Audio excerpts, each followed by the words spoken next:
She is the co-founder of the Miamisburg Spirit Club and an active member of the Viking Freshman Mentors and Best Buddies. She is part of the Tech Prep program, where her group was recognized with a first place finish last year. She is also an honor roll and a CCP student. After graduation, Jaylee plans to attend a four-year university to pursue a degree in physical therapy. Aaron is the proud son of Jeremy and Kelly Schock and brother of Ethan and Avery Schock. Aaron is a three-year varsity letterman in both soccer and basketball. Aaron is a two-year captain of the soccer team, earning second team all-conference and first team all-area last year. He is the vice president of the high school's FCA. Our second couple is Amelia Donato and Bodie Cassie. Amelia is the daughter of Heather Finney and Gianni Donato, and the stepdaughter of TJ Finney. She is the proud sister of Christian Donato and Gracie Finney. Amelia is a four-year varsity soccer player, co-founder of Spirit Club, and an active member of FCA, MOP, Viking Freshman Mentors, Best Buddies, and Peer Tutors. She is also in the Tech Prep program, where her project earned first place in the overall competition last year. Amelia is an honor roll AP student, and after graduation, plans to attend a four-year university to pursue a career in nursing as a CRNA. Bodie Cassie is the son to Michelle and Pat Cassie, and a brother of Lily Cassie. Bodie plans to continue his education at the Dayton Barber College and hopes of following his dream of becoming a barber. He is a two-sport varsity athlete, honor student, member of the Spirit Club, and participates in FCA and is the retired captain of the E-Sports Club. Once again, Amelia Donato and Bodie Cassie.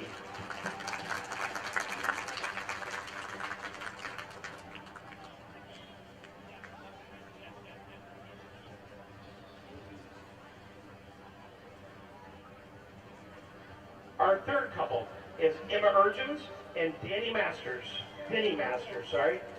Emma is the daughter of Kimberly and Craig Urgens and sister to Ava Urgens. Emma is a student athlete and has played high school soccer for 4 years, where she earned 2 letters. She also lettered in lacrosse last spring, her first year of the sport.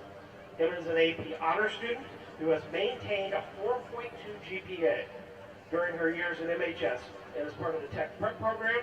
Emma is also a member of the Viking and Freshman Mentors, MOP, and FCA. She plans to further her studies at The Ohio State University or Ohio University as a pre-med major. Denny is the proud son of Britt and Allie Masters and brother of Braylon Masters. He is a 4-year letterman in golf and will be a 2-year letterman in baseball. Denny is an active member and board member of FCA, also a member in MOP, and is a part of the Horns Up Spirit Club, as well as an AP, CCP, and honor roll student. He is also part of the Tech Prep program, and Denny hasn't decided on what he's doing after high school yet, but we know it's going to be great. Emma Urgens and Denny Masters.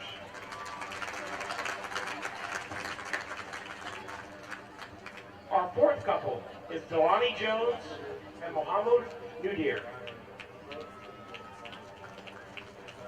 Delaney is the daughter of Jason and Amanda Jones and sister to Parker and Lorelei Jones. Delaney is a 3-year varsity athlete and captain for volleyball. She lettered in track and lacrosse after competing her first season this past year. Delaney is an honor roll AP student who's part of the Media Arts Tech Prep program. Delaney is one of 2 founders of the Medical Opportunities program at MHS. She also contributed to the French Club and Viking Mentors. After graduation, she plans to attend the Ohio State University or Ohio University to study pre-med. Mova'adu is the loving son of Sinadu Ball and Musa Nadir, and proud brother of Alusan Nadir. He is a 4-year member of the boys soccer team. He is a part of the 2-year Media Arts Tech Prep program, and Mohamado is a member of the Black Student Union and the Muslim Student Union and the Interact Club. He is an honor roll student and has been taking AP courses and CP classes after high school. He hopes to go to a 4-year university and major in computer engineering. Delaney Jones and Mohammed Nadir. fifth couple is Bella Martin and Colton Lemons. Bella is supported by Jennifer Martin, Jim Porter, and her brother, Ritter Martin. She is a 4-year varsity lacrosse letterman and captain of the team. She co-founded the MOP Club, which offers medical opportunities to high school students, as well as being a freshman mentor and a student club leader in FCA. Bella is a Sinclair CCP and Media Arts Tech Prep student. She also works as a receptionist at Luxury Nail Spa. She enjoys thrifting and spending time with her friends and family. Bella plans to continue her education after high school in a 4-year program studying medical diagnostic sonography. Colton is the son of Diamond Lemons. Colton has led in football for 3 years and is the current team captain. He is also a 4-year letterman in wrestling and a 2-time team captain. In addition, Colton has played 3 years of lacrosse for the Vikings. He is an all-area special mention selection for football and wrestling, and he is also a 2nd-year member of the National Honor Society. After graduation, Colton plans to go to a 4-year university for sports and bachelor's in mechanical engineering. Bella Martin and Colton Lemons.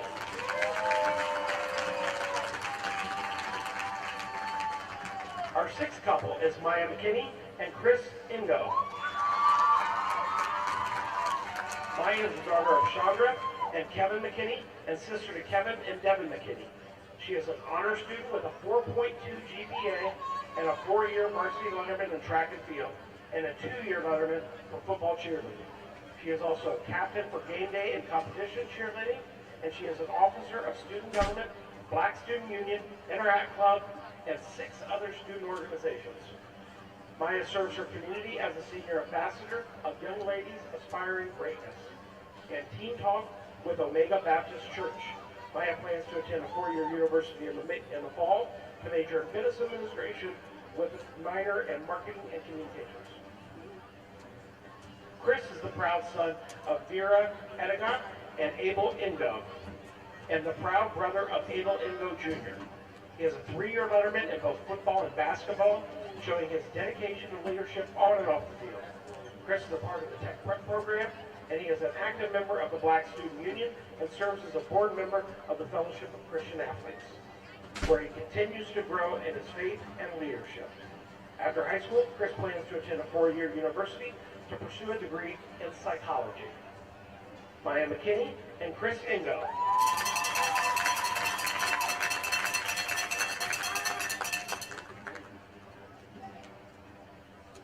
Couple is Camila Perez Reyes and Kevin Toadvine. Camila is the proud daughter of Carla Reyes and father Luis Perez, and the sister of Emiliano Santiago and Sebastian Perez Reyes. She is a 4-year varsity letterman in track and field, as well as a 2-year letterman in sideline cheer. She serves as captain of the Miamisburg competition and game day team, while also serving as a member of FCA, Best Buddies, MOP, Freshman Mentor, and Spirit Club. She is also part of the Tech Prep program, and Camila has received her CNA license and plans on attending a 4-year university to major in public health sciences. Kellen is the son of Russell and Corinne Toadvine and brother of Zeta and Joshua Toadvine. He is a 2-year varsity soccer letterman and 3-year basketball letterman. He is part of the Tech Prep program, and Kellen is the president of Fellowship of Christian Athletes, as well as a member of the Horns Up Spirit Club. He is a CCP, AP, and honor roll student, and he has also been a freshman mentor. After graduation, Kellen plans to attend a 4-year university to major in business. Camila Perez Reyes and Kevin Toadvine.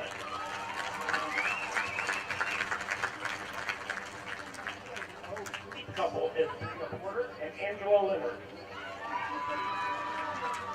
Brina is the daughter of Angela Hatfield and Andrew Porter, and a proud sister of Bryson Porter. She is in the Tech Prep program and also a part of the Spirit Club. Brina has her own successful home-based business as a nail tech named as Polished by Bree. She also has been a 4-year starting varsity lacrosse player, attack player of the year, GWAP team captain, and has previously been ranked for top goals in the state of Ohio. Brianna is proud to officially announce that after high school, she has committed to play lacrosse and major in business for the next 4 years at Cobra University in South Carolina. Go Cobra! Angelo is the loving son of Andrew Mays and proud son of Antoine Leonard.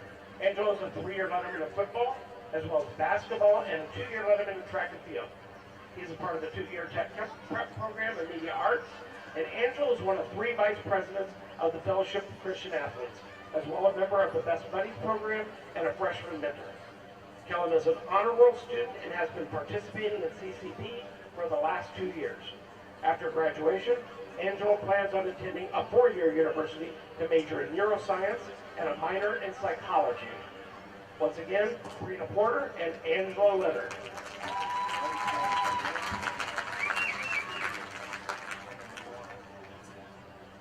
Our 9th and final couple is Grace Sunderman and Andrew Prince. Grace is the daughter of Matt and Tammy Sunderman. She is a 2-year letter winner in tennis, earning 2nd team All-GWAP and 3rd team All-Area honors. She is also a 2-year member and letter earner in the soccer program, where she was named captain. In addition, Grace is a 4-year member and letter earner in track, qualifying for the district finals in multiple events. Beyond athletics, Grace serves as student body vice president and is actively involved in the Writing Center, peer tutoring, MOP, and Viking mentors. After graduation, she plans to attend Ohio Northern University to pursue a degree in pharmacy while continuing her athletic career as a member of the Polar Bear track team. Andrew is the son of Christian and Shannon Prince and the brother to sisters Ava and Grace Prince. She is highly involved in clubs and organizations at the high school, being elected student body president just this year. Andrew sits on Miamisburg Board of Education as a student representative, and additionally, Andrew is an active member and officer of the Interact Club, Viking Biz Club, NHS, and runs the after-school peer tutoring program. Outside the school, Andrew is part of the Miamisburg Sports Medicine program, and after high school, Andrew plans to attend a 4-year university with the hopes of one day attending medical school. Grace Sunderman and Andrew Prince.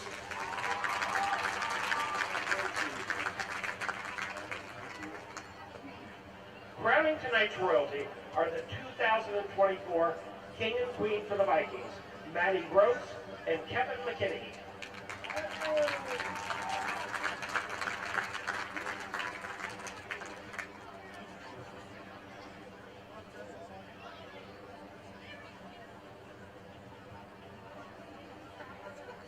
We want to thank both Maddie and Kevin for coming back to tonight's festivities and helping us honor the homecoming court.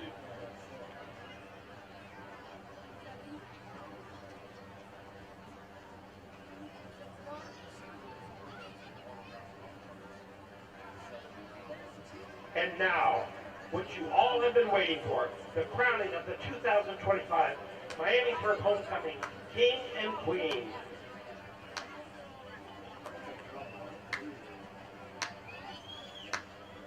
This year's 2025 Miamisburg Homecoming King is Andrew Prince.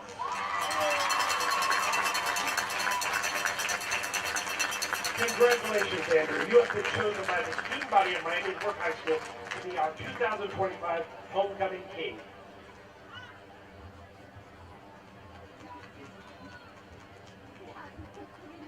And now for the Queen. The Homecoming Queen for 2025 is Delani Jones.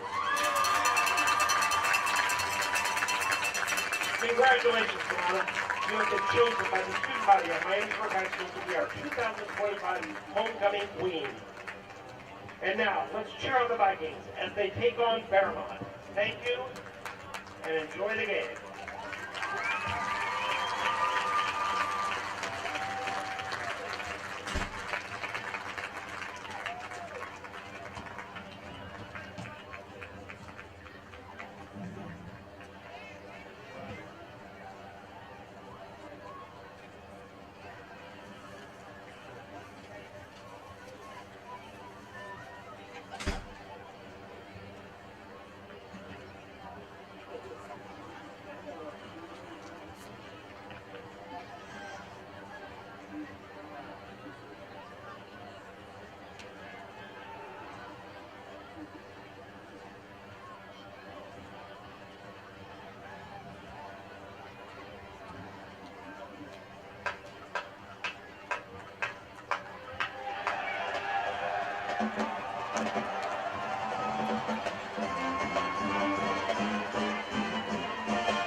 Hi everyone, welcome to Miamisburg High School tonight for the MVCC Game of the Week, brought to you by Jimmy John's.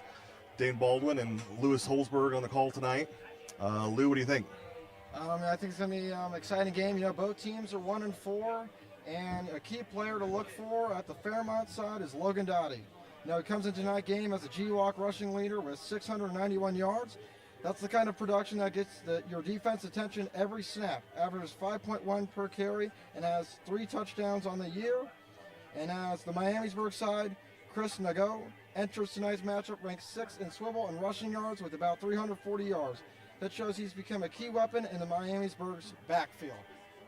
All right, good deal. Give us a rundown of where we end up here. I know we have 1-4 versus 1-4, but both of those look a little different to me. I would totally agree. Fairmont's strength of schedule has been tough this year. Let me know more about it here in a minute. We'll pause for the national anthem.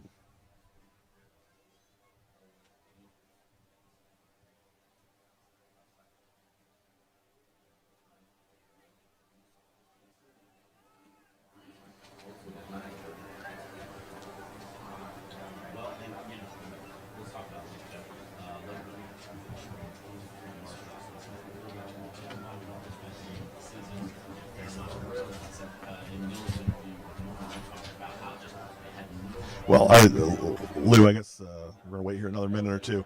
So you were saying about the teams coming in here? Yeah. Fairmont's had a tough strength of schedule. They face Alter, and they only lost by about 1 score, and Trotwood, they only lost by 1 score.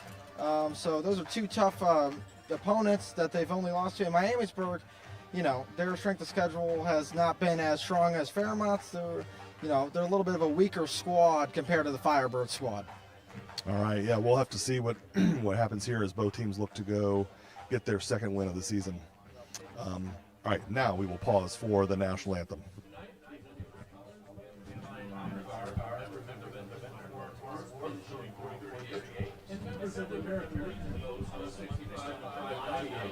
Ladies and gentlemen, we live in a country of freedom like no other. You are invited to stand with us as our MHS choir, under the direction of Caitlin Piper, sings our national anthem.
All right, get ready for kickoff here. Yeah, Lou, I think one thing to look at that I'll be interested to see is, Fairmont obviously wants to run the football. Miamisburg's had a pretty strong defense so far this year. if Fairmont, I'm sure they're looking at this probably thinking if they can get up by a little bit and control the ball, that's obviously how they want to play. I totally agree, and a great reason for Miamisburg's success on the defensive side, his name is Nolan Ennis.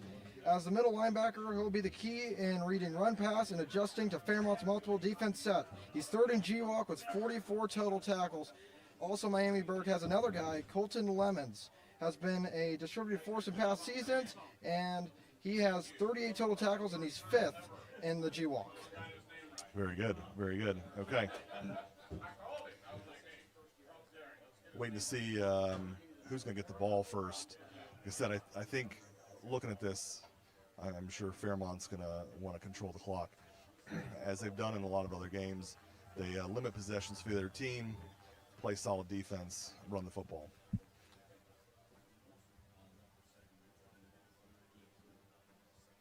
It looks like I think we're going to have Fairmont kicking off first. Maybe not. Hang on.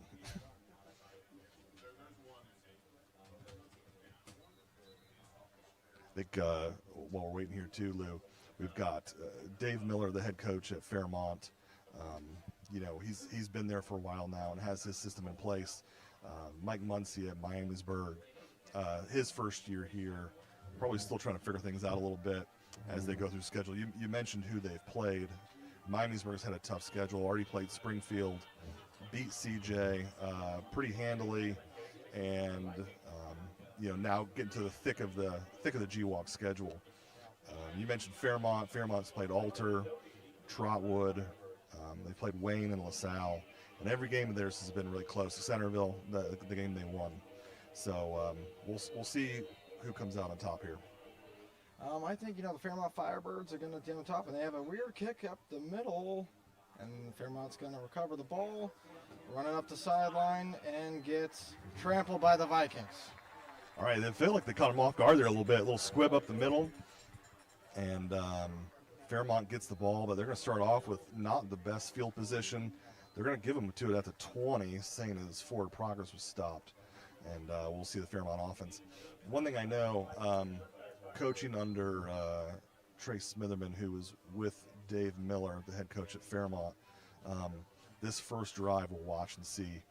Fairmont likes to come out, and they'll switch formations a lot and try to figure out where Miamisburg is going to be. Because of their kind of unique offense, they don't always have film to know where people are going to line up. I would totally agree on that. And here goes the play. Fairmont's in action.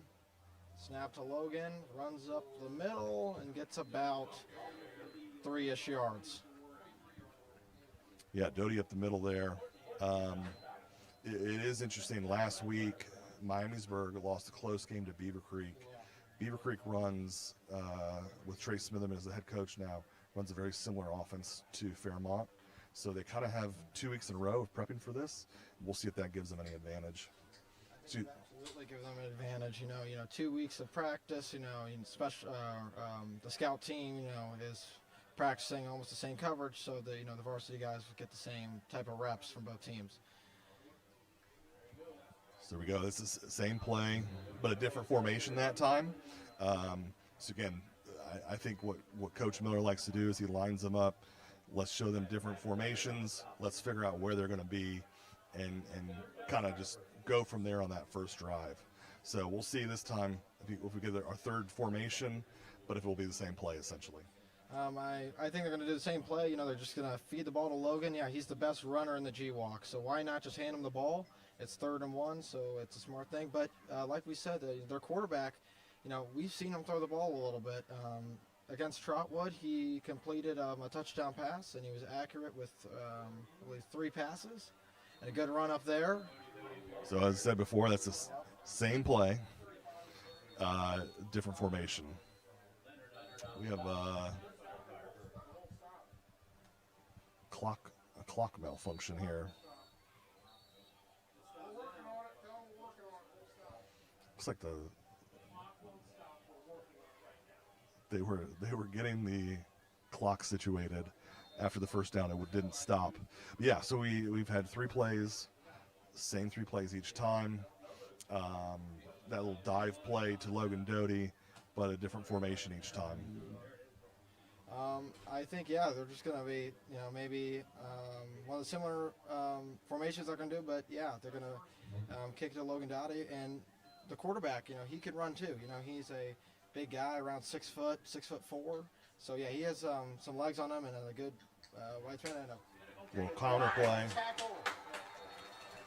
So that's a counter play by Fairmont there.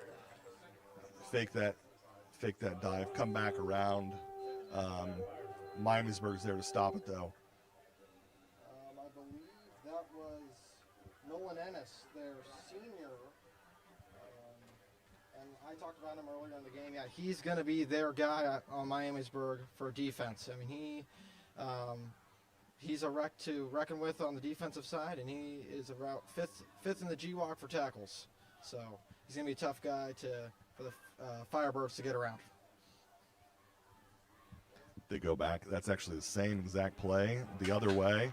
So Coach Miller must have seen something there.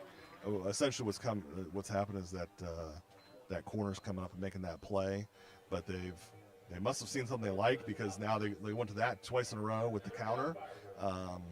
Usually when you do the counter, it's a lot of times you're playing a team that runs a triple option. They'll rotate whenever the motion goes. They'll rotate the defensive backs over. So we'll see where we go here. This is 3rd and long. Not a good spot for Fairmont. Not a good spot. You wouldn't be surprised if they dish out the ball here. But you never know. They have some tricks up their sleeve. Yeah, I think Fairmont's they're going to run the ball. Trust me. There's the little. All right. So they run that rocket toss for the pass there, and even if he caught it, he would have been probably 7 or 8 yards short of the first down. And here comes the punting squad here for the Fairmont Firebirds. You could get some solid field condition for the Miamisburg. Yeah, back to punt for Fairmont. Looks like number 17, Damaris Shafiq. On 4th and 16, let's call it. Fairmont's offense isn't really suited for these long down situations, and so those plays that were negative plays killed them. Punts away. Fielded at about the 30 by number 0, Chris Nago. And short return, so Miamisburg's going to take over at about the 37-yard line. And here comes the Miamisburg offense. One of the key things for Miamisburg is that they have multiple quarterbacks. When I was looking at the scouting report here, they have Titus Benerdorf. He's the senior for Miamisburg, and they also got the younger guy, Freshwater. So they kind of rotate quarterbacks. Well, I think looking at the schedules, Bettendorf's been in the past couple games.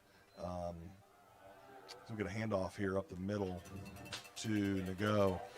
Definitely Nago is highlighted in the offense. He's their leading rusher, and I think their leading receiver as well.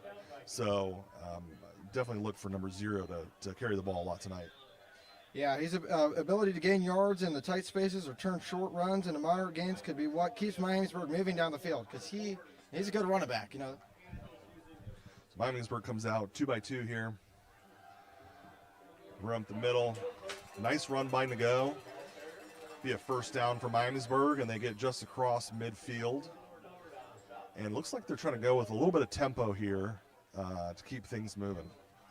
Yeah, and leading the defensive charge for the Firebirds is Skylar Sliffer. He is 2nd in GWAC for total tackles with 47. So, both squads have their guys on defense. So we have some good defensive players on Fairmont and some good defense players on Miamisburg. Hand off to Nago.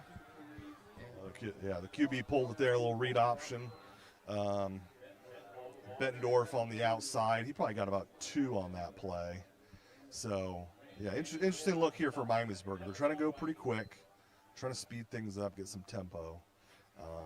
Definitely, if you do that read option, you're looking to go tempo and you pull that ball when nobody's expecting it for the big play. But Fairmont was able to keep them to a 2-yard gain here. So it's 2nd and about 8. Handoff is to Nago again. Fairmont steps up, and he'll get about 2 on the play. Not a terrible run there from Nago, but the Firebirds just clobber him up. So you got, 3rd and 5 here. He did lose a shoe. So he'll come out while he puts his shoe back on, and maybe somebody needs to tape that thing on him, because I don't think they want him out of the game for very long. Agreed. And coming in for the game is Josh Bronnick, the junior. That stands at 5'11", 160 pounds. So he's replacing Nago as their second string. It's about 3rd and 6 here from the Fairmont 45. A little rollout pass. Nice dump off there. I think, I'll be honest, these uniforms for Miamisburg are a little difficult with the blue on the black to see the numbers all the time. But I think that was number 25. Number 25, Josh Brodnick, on the catch for a Miamisburg first down. So far, I mean, in terms of we're kind of thinking of Miamisburg struggling on offense this year. They've had some rhythm and some good plays. I totally agree, especially from, their star running back. And, Brodnick just had a great catch, comes in the game after, the starter had his shoe slip off. So, he made a great catch there. So, they got some depth. Yeah. Chris Nago on the carry again. Gets about 2 on first down. Bring up 2nd and 8. We'll see if Miamisburg keeps this going. Now they're going back to the huddle, slowing it down a little bit. We'll see. It wouldn't be surprised if they're going to just keep giving it to Nago here. I think they're just going to keep doing what they're doing best. Just give it to Nago.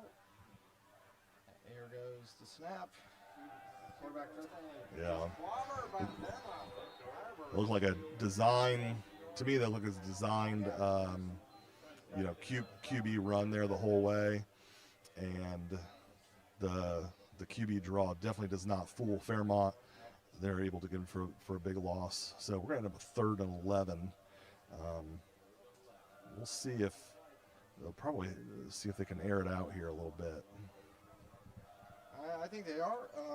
Their quarterback. He's not that bad. He can sling it. He can dish it out to receivers. So I think, they're going to dish it out here.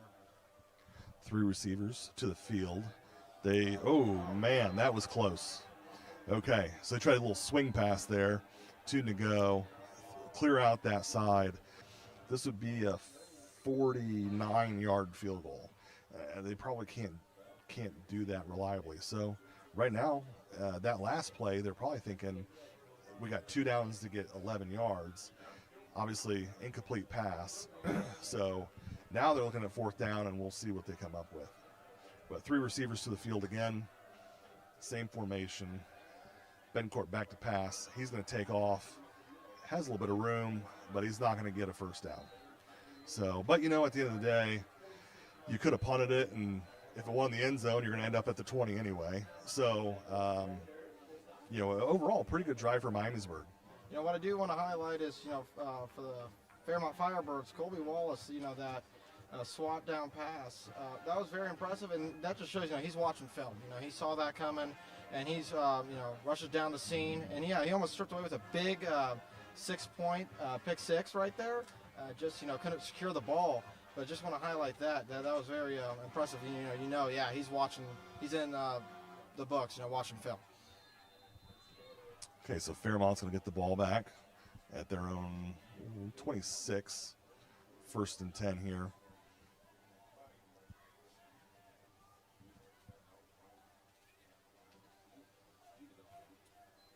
I'm going to go back to that first. Oh man, Logan Doty up the field. And so that's the same play they ran in the beginning, the first 3 plays, and that's going to give them a gain of probably about, almost 20 yards, 19 yards in the run for Doty. Yeah, that was very impressive from Doty there. I mean, you can just see the explosiveness from him, and that's the reason why, he's number 1 in GWalk for rushing yards.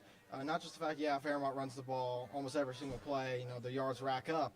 But Yeah, he's an impressive running back. He's only a junior, so yeah, he has a whole nother year of eligibility. So yeah, he can truly do some amazing things in the future.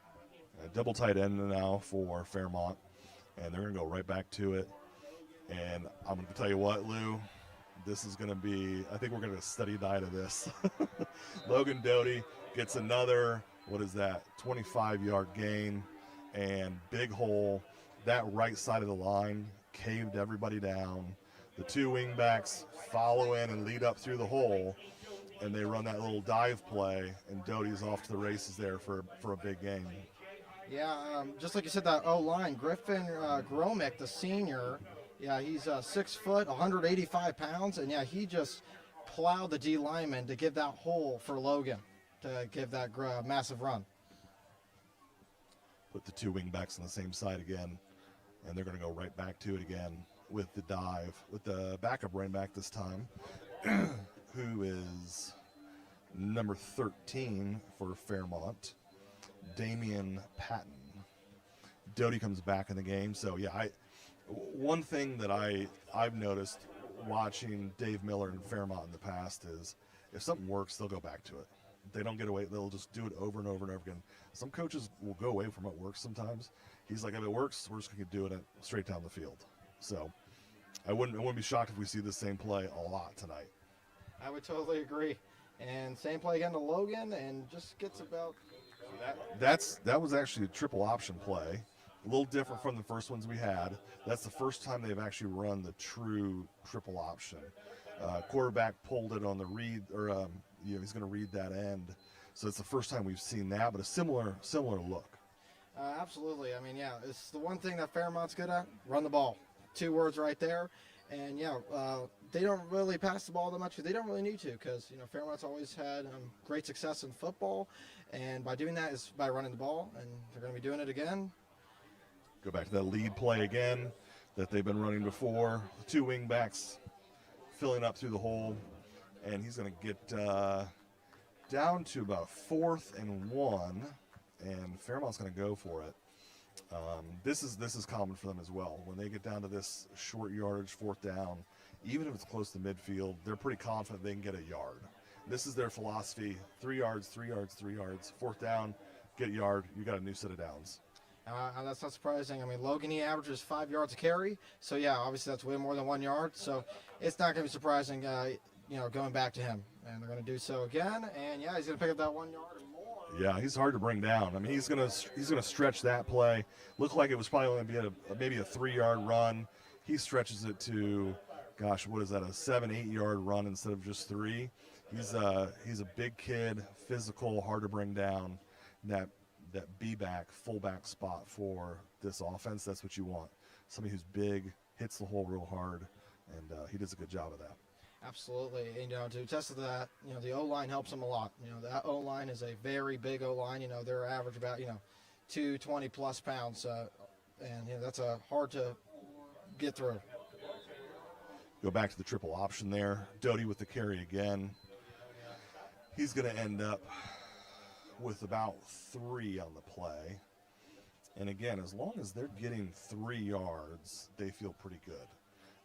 Negative plays kill this offense. So that first drive we saw where they had -2, -3 yards on a play, that's gonna really hamper their offense. They're going what they want to do right now. 3-4 yards of play, get a first down, keep the sticks moving. Yeah, I think the offense was fresh the first drive, but now they've kind of got their body loose, and now they're running the ball a little bit better. Yeah, so QB there, number 5, J.J. Hill. So as we see, what they're going to do is they run that play. They ran triple a couple times there, triple option. Quarterback did a good job of reading that, pulls the ball, and you end up with a big gain. Now we're down to the, first down from the Miamisburg 2. That's the first quarter. That is the fastest first quarter in the history of mankind.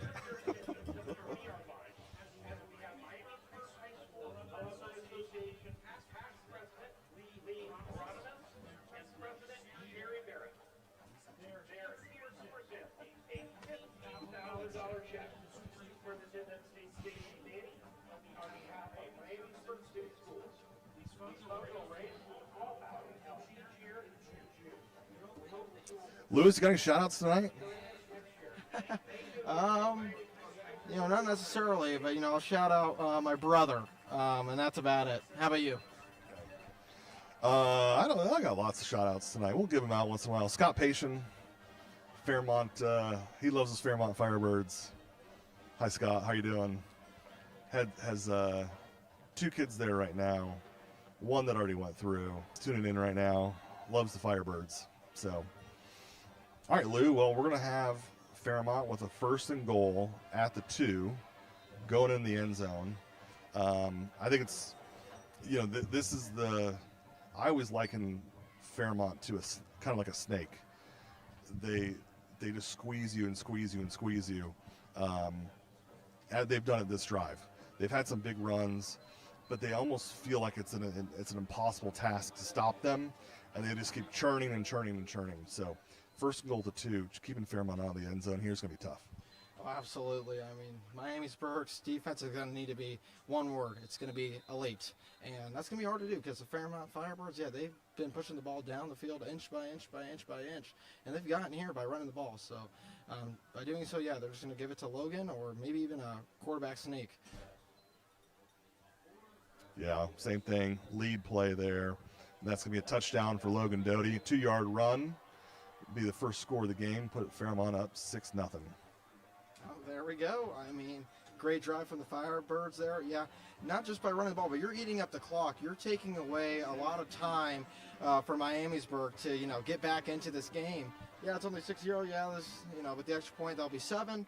But, there's still some time left. But, yeah, Miamisburg, they're going to need to score because if they don't, this Fairmont, they just take away the clock by a lot of time. In to attempt the extra point is Damaris Shafiq, and the kick is good, making it 7 for Fairmont, 0 for Miamisburg. So, Lou, I think one thing that I'm looking at now is, both teams had the ball in the first quarter. Fairmont really struggled with their first drive. Miamisburg with a pretty good drive, but 0 points to show for it. This is going to be a really big drive for Miamisburg to, again, try to do something and keep Fairmont's offense off the field. Miamisburg's defense out there playing that run-heavy game, they're getting tired, they're getting worn down, and so we'll see here if Miamisburg can put together a nice drive, just like they did the first time they had the ball. Yeah, I mean, they didn't have a bad drive. They just, came up a little bit short when they were getting in Fairmont's territory.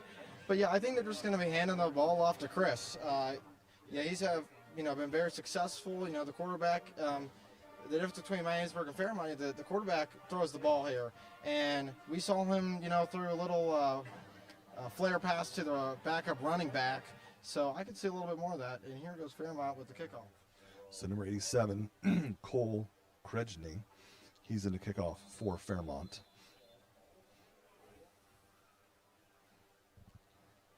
Fairmont often does this where they'll run up and fake the onside kick, but then when you relax, if they do it 3 or 4 times in a game, you relax, that's when they're going to try to actually pull it off and see if they can get one. But Krejny's going to kick it, gets it down to about the Miamisburg 10. It's not covered. That's a live football. Ooh, that ball took kind of a little bit of a weird bounce there, but it looked like Miamisburg wasn't sure who was going to go get it, but that's a live ball. If Fairmont jumps on that, that's Fairmont's football. I mean, that was about to be a huge blunder for Miamisburg. I mean, if Fairmont recovered on that ball, and that, to be honest, that could be game over. I mean, you're up 14-0. That's hard to come back. But they didn't let the blunder happen. So maybe let's take advantage of this drive. They don't have great field position, but they're going to need to put together a pretty decent drive here. All right, so Miamisburg with a little different look going on their center, I formation. And they're going to go with a little counter play to Nago. And he runs hard. I mean, he honestly didn't have a whole lot there. Made a first down run out of not a whole lot. So, Lou, our sponsor tonight, Jersey Mike's Subs. MVCC broadcast game of the week, Miamisburg versus Fairmont. Let's see if they go back to Nago here again. I think they are. I mean, Nago, yeah, he's shifty. You know, he's explosive also.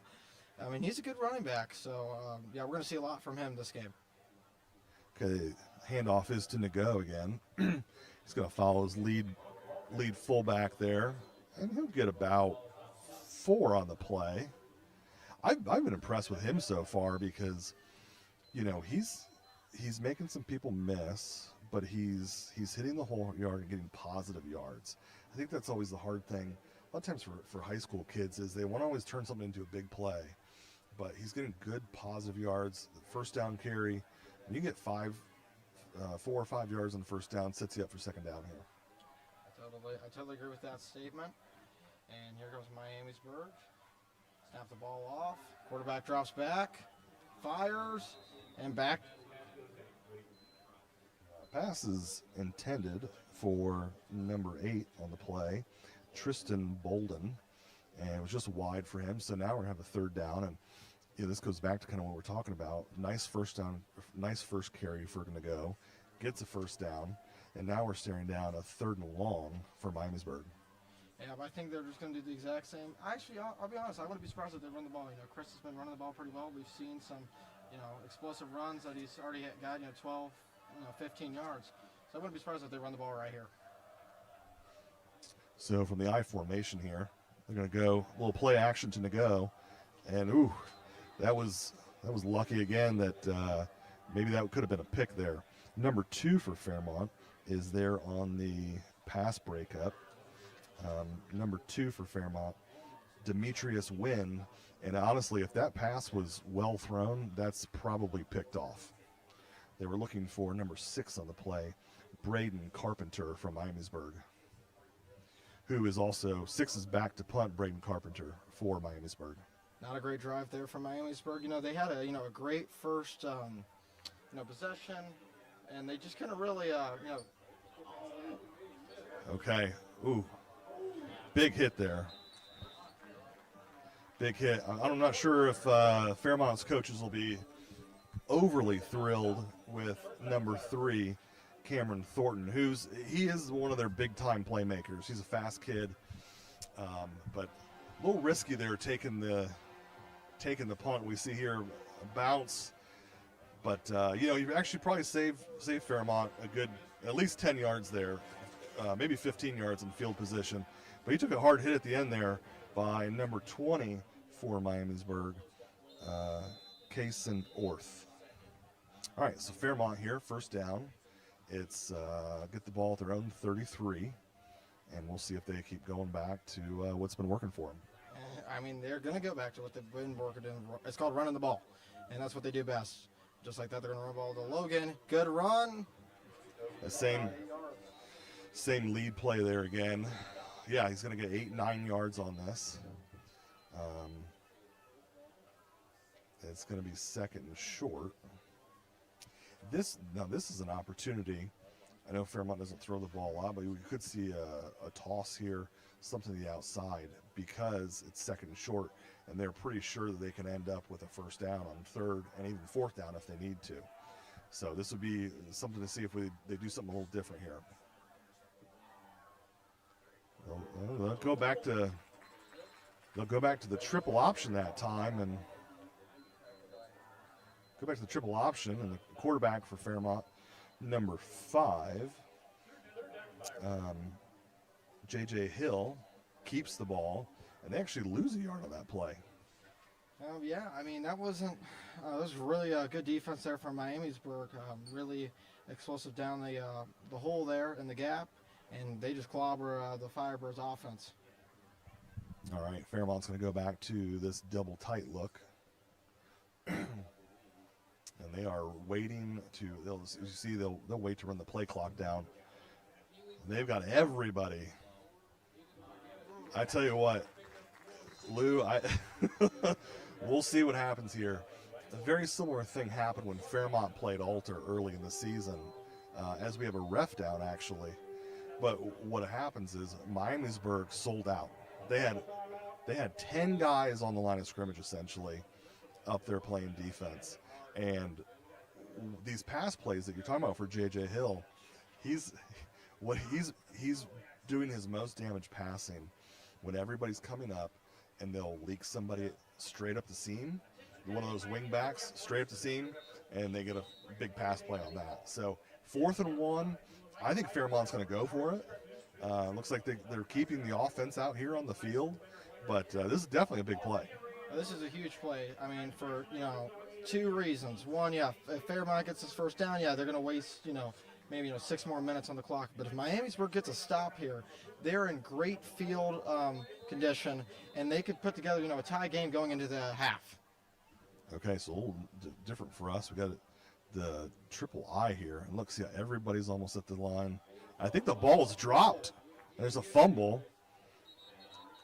So Miamisburg ends up with the stop. I don't know. Honestly, Lou, I don't think he was going to get the first down anyway. But it looked like there was a little problem with that handoff and between Hill and Doty. We'll look at it again. Yeah, I don't think Doty ever actually had the football.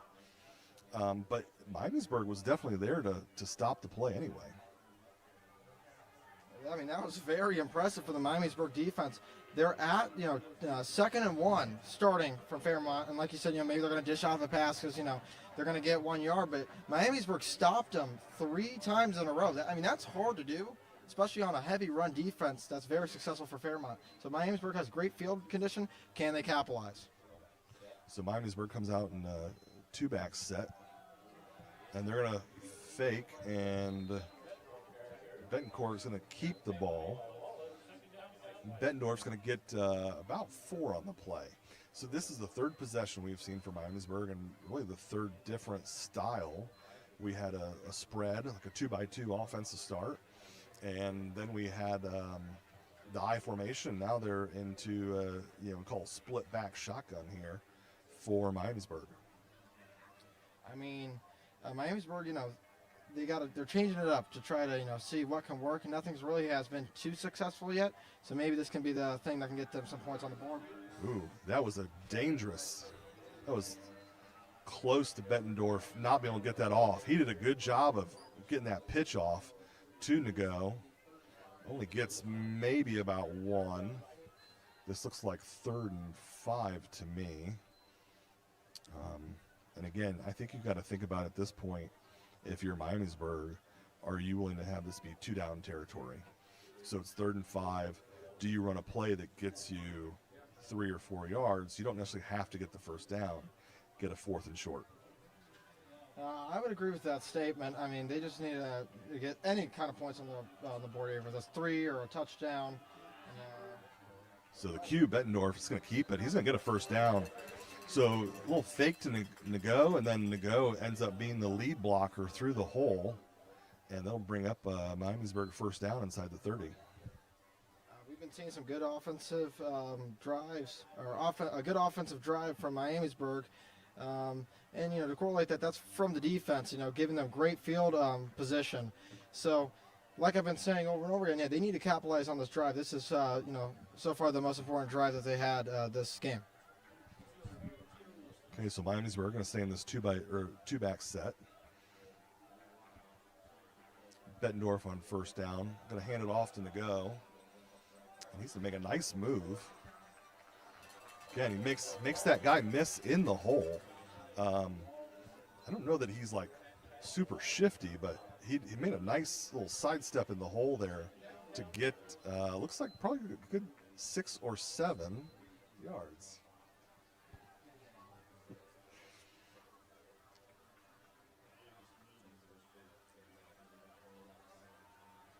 All right, Miamisburg's going to keep the ball here, 2nd down.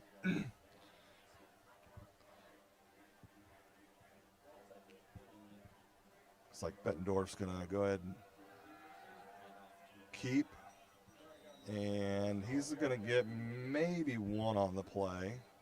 So we're back to 3rd down. But again, I think at this point of the field, you're probably still in 4-down territory. And the clock keeps running. Guys, this game might be over by, I don't know, 8:15? That's a fast game. I just saw in that last play, Miamisburg was visibly upset, so there might have been a coaching error or a player error there. The O-line was throwing their hands up. Maybe they didn't get the right play there, so they didn't really, they only got 1 yard on that. Bettendorf under center. 3rd and 4, going to hand it off to Nago. And Nago's got some room, breaks the tackle, spins around, and he's going to easily get the first down, probably close to a 10-yard run there. And I think we got Miamisburg now for the first time tonight inside the 20 in this red zone. So it's going to bring up 1st and 10 from the 15. I mean, you look at this play right here, 2 guys are on him. He just spins 3, and he, even with, after contact, he's getting about 2-ish, 3-ish yards. I mean, and as a varsity running back, I mean, that's a key to be, good to elite. I'm going to stick with under center. Hand it off him to go again. Side steps, but there's nothing there. Fairmont definitely had that play sniffed out. Had 2 guys in the backfield. Nago can barely get back to the line of scrimmage. I have a question for you. So, going, before this game, I didn't ask you this before, but what do you think the score prediction was going to be? Oh, I don't make predictions. No, I don't. I'm not in the prediction business. But I think, looking at the games previously, it's not shocking. Miamisburg has a good defense, that they're sticking in it. But Bettendorf's going to roll out to pass, and he's got a man who's going to gain, let's call it 4 yards here. So, again, in 3rd down, trying to think, was that number 25 again, who is Josh Brodnick on the catch. And they'll set up a 3rd and let's call it 6 for Miamisburg. This is a big play here for Miamisburg because, if they don't convert on this, I can't really see them going for it. I think they'd probably just settle for a field goal. So this is a huge play for Miamisburg. It's about 3rd and 6. As we said, we'll see what happens here, but Bettendorf going to take the snap from the shotgun. And almost looked like a miscommunication there. The pitch out to Nago. He's able to get probably a yard on the play, but no more. And that's going to bring up 4th and 5 for Miamisburg. Now they're going quick here. They're going to line up, and let's see if they can catch them sleeping. And here we go. This is going to be a quick play for Miamisburg. A timeout. I think we got a whistle. Oh, there's an equipment timeout. Oh, I think if you don't have your mouth guard in high school football, they will blow the play dead, and then that player has to come out. So right now we've got Nago leaving the field on a 4th down, one of the most consequential plays of the game so far. Absolutely. Braden Carpenter goes into the game for Miamisburg, and we've already seen a good play from him already, so maybe we could see, the backup running back get some action here. Bettendorf under center. And I wouldn't be shocked right now. He's trying to draw them off sides. Unable to do it. Miamisburg's going to call a timeout. I wonder right now, are they going to kick the field goal? Are they thinking about still going for it? It looks like they sent the field goal unit out on the field. But we'll see what they kind of decide to do here. 2:36 left in the half. I could see it either way, but right now, probably getting points on the board in this game. This is going to be a low possession game, right? Each team is going to run the football. The clock's going to run. So if you can get 3 on the board here, I think it's probably the right choice for Miamisburg to try to get a score before halftime, because they probably are not going to get the ball back this half. I totally agree. And, Miamisburg's defense has been strong so far. So, if they just get 3 points on the board and get a stop from the Firebirds offense, that's not going to be a terrible first half for Miamisburg. Okay, so into kick for Miamisburg is number... The kick is up and good. Number 15, Reese Hammond, sophomore. So, I think there's a ghost in the press box. Lou, what do you think about this ghost? I'm terrified. The lights are on and off. We don't know what's going on. It's okay. We're good. We'll be safe. As long as you hear us, we're okay. Lou, you got another shot out right now? As you mentioned earlier, I had a pal. I met him about 8 years ago. His name's Scott Patient. I saw him on the road. He was struggling for food, so I gave him some food. And he was very thankful. So yeah, he's a pretty decent guy. So I'm shouting out him. Did you give him Jersey Mike's? Because the game of the week, buy Jersey Mike's here at MVCC. I actually did give him some Jersey Mike's. I only gave him half my sandwich because I was a little bit hungry and you can't give away your whole Jersey Mike's. That's not going to work. So in the kick again for Miamisburg is Reese Hammond for the kickoff. 2:32 left in the half. Fairmont's up 7-3. It'll be interesting to see here. They're going to have to hurry because if they get the ball back deep in their own territory, as we've seen, things take a little bit of time for them. They like these long drives. 2:32, not a ton of time. Little squib. Fairmont picks it up this time by number 13, I believe, for Fairmont, who is Damian Patton, and they're going to get great field position here. I agree, and here's the thing that all football teams practice. It's called 2-minute drill. There's about 2 minutes and 25 seconds on the clock. So yeah, Fairmont, they're gonna have to rush the ball. No time for breaks. They've been wasting the clock, and then snapping it. Now there's none of that. They're gonna have to go quick, snap the ball, fire out, and shoot. Yeah, we did see they tried that. Call it a halfback pass, or even call it where they do that wide sweep, and the wingback try to get that pass before. That's something that they do well. We'll see if they go back to that, or when they do that, there's the pass. So as we talked about, J.J. Hill pops up and takes the right time. Number 22 for Fairmont catches the ball. That's Nolan Stringer. Nolan Stringer, I was talking about that Alter game. Nolan Stringer caught 2 very long passes against Alter. Same exact thing. He runs up that seam route and is able to get a nice gain on that.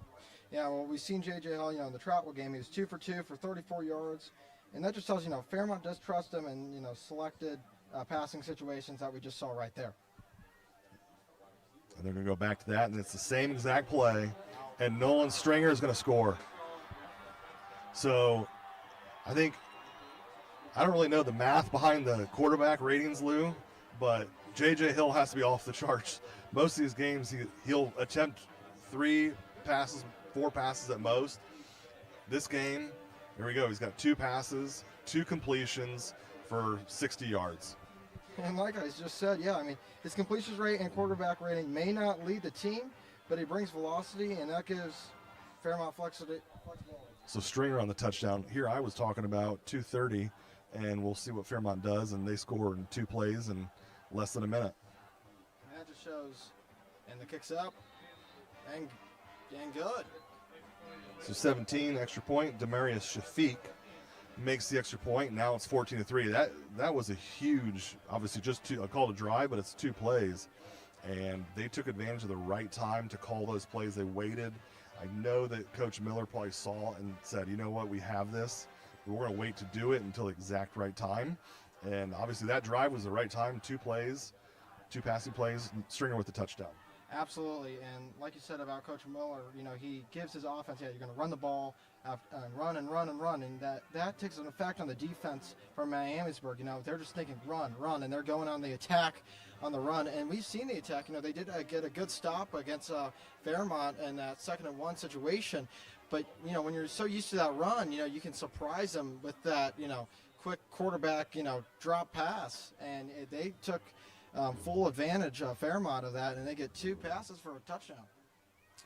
Cole Krejny into kickoff for Fairmont again.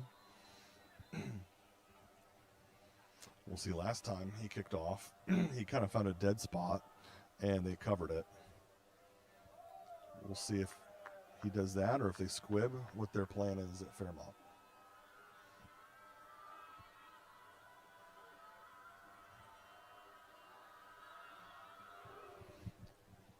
Kredge with a little bit of a line drive. Kind of hard to handle there. That's number 2, Titus. Or I'm sorry, that's not number 2. 21. Had a 2 in it. Kingston Majid, sophomore, on the return. Kind of ran side to side there. Got a couple yards, but nothing too much going there for Miamisburg. Not a terrible return there. I mean, he had a little bit of a bobble there, and he didn't really get lateral up the field. He kind of was a little bit too wide on that run, and kind of just got clobbered up by Fairmont there. All right, so Bettendorf will come out. 3 wide receivers to the field.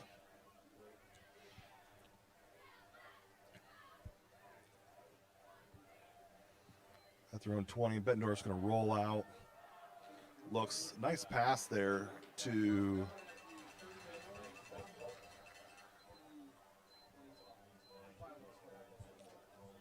gosh. I'm sorry. It's really hard to see who the numbers are here. But nice little rollout and catch by Miamisburg. Going to set up a first down. Clock stops in the first down. So Miamisburg has 2 timeouts left. Bettendorf back to pass again. He's going to go deep. He's got a man.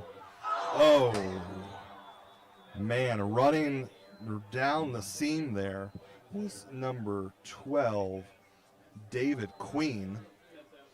And that looked pretty good, Lou.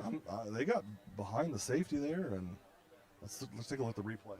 When we talk about a dime, I mean, you're going to see this quarterback step up, throw it, and it just goes right through David Queen's arms. I mean, that's just not acceptable with a game like that to get back into a close range of before half. So Bettendorf will take the snap again, and that inside receiver running the seam route.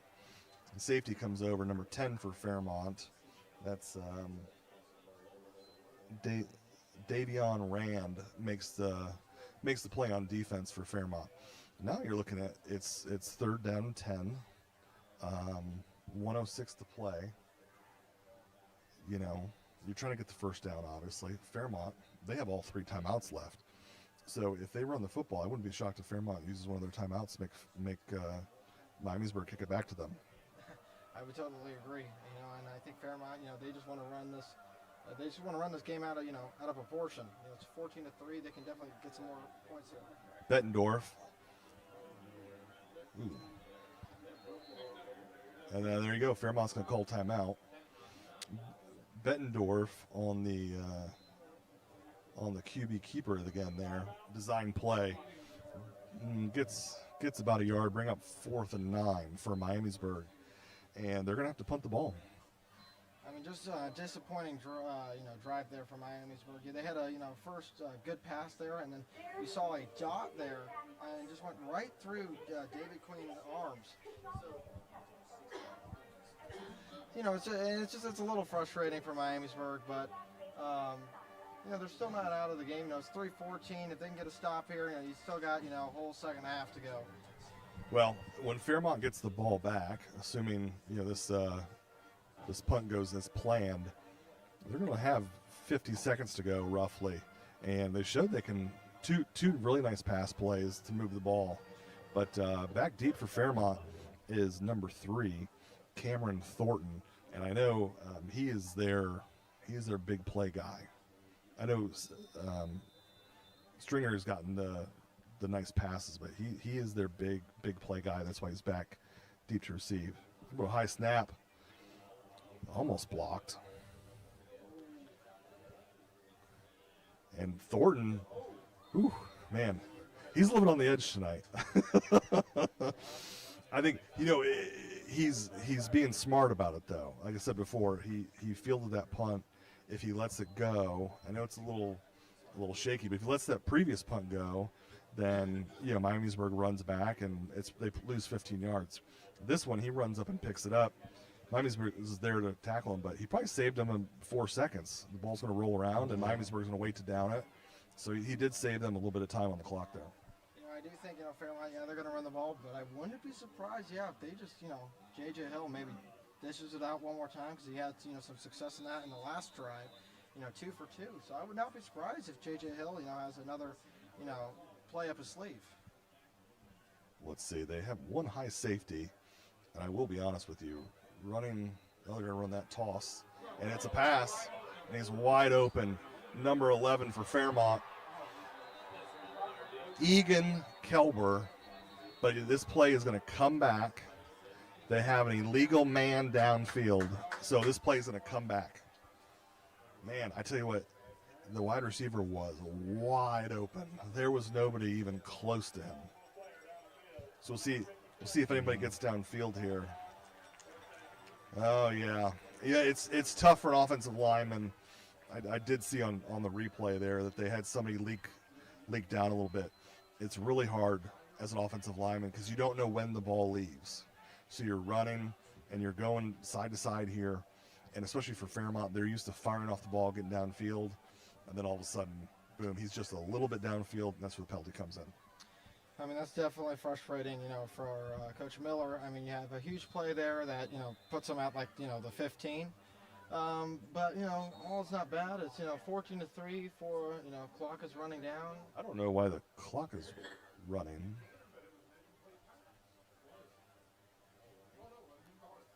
I'm not entirely sure why the clock is running after a penalty.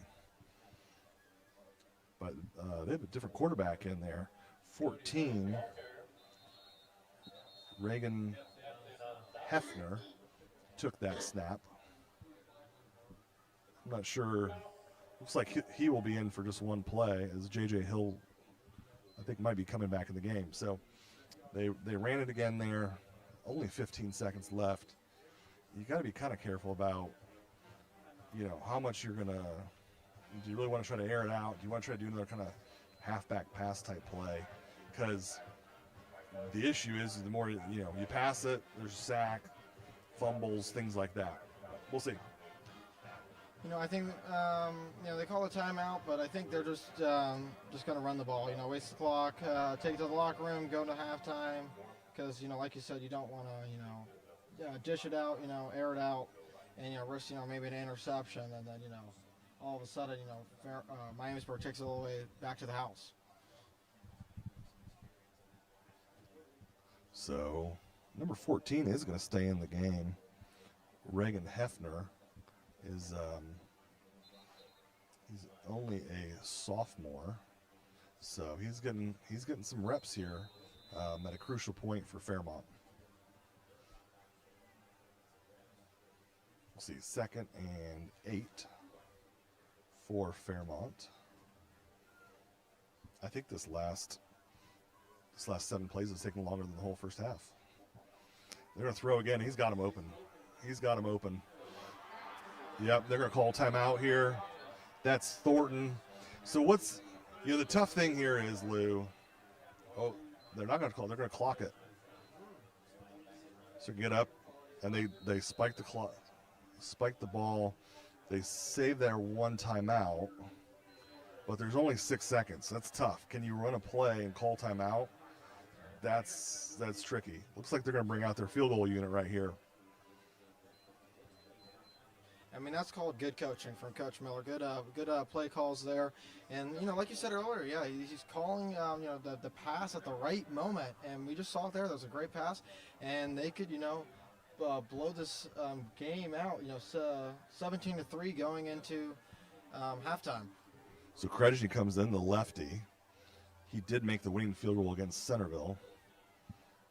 It's going to be a 48-yarder. Or I'm sorry, not a 48-yarder. It's about a 41. I had it down as 41-yard field goal. That was a really nice kick. Absolutely. And it's even cooler that he's a lefty. I feel like, lefties, they do it cooler than the righties. It just looks more pleasantly. Are you a lefty? I'm not a lefty. Oh, okay. The way you were talking, I assumed maybe you were left-footed or something. But, yeah, great drive. As we're looking at this, we talked about Fairmont running the football. When we go back to the big pass, here's Thornton running down the seam. what's really tough is when they run the football, these safeties, the safeties creep up. All week in practice, they're worried about coming up to get pitch. And then once you do that, and the coaches say, okay, that safety now, he's creeping up. They call this play, it gets behind him. So that was a really nice pass. Miamisburg has to be aware of the time on that, hey, you'll give him a run for 7 yards, but giving up that pass led to a field goal. I mean, that's just, Miamisburg defense not, being locked in the game. Because, anything can happen with this Firebirds offense. You always got to, stay in the moment, stay in the play, because you never know what's going to happen. So, Cole Kredgny, again, just off that, I said 41-yard field goal. It's going to have the kickoff. And it's going to go back to about the 5, fielded by number 21, Kingston Majid. And he's going to get up to the 26. The clock did not start, though. I think we can all agree that was going to be 4 seconds, though, right? So, all right, well, first half's over. Teams head in. We'll see what they come out with second half. But for halftime, enjoy the bands, and we'll be back for the second half.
Please turn your attention to the 50-yard line as we recognize Jason Osborne, who will be retiring in the coming weeks after 32 years with Miamisburg City Schools.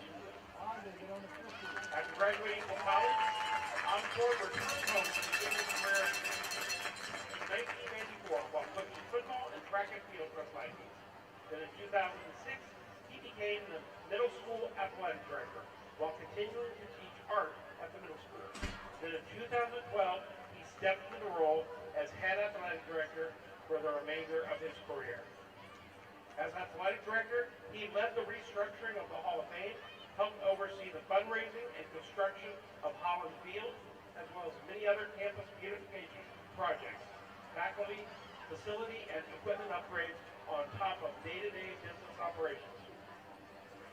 Jason Osborne worked with local businesses over the years, and together they created many unique fan engagement opportunities like the Farmers and Merchants Casasa Kick Challenge, Viking Heating and Air's numerous challenges, and the Hamburger Wagon 3-point challenge.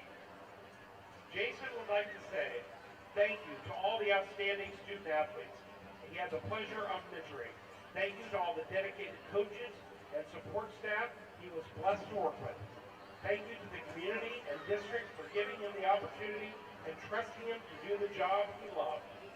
And thank you to Jason Shade for being the best teammate imaginable.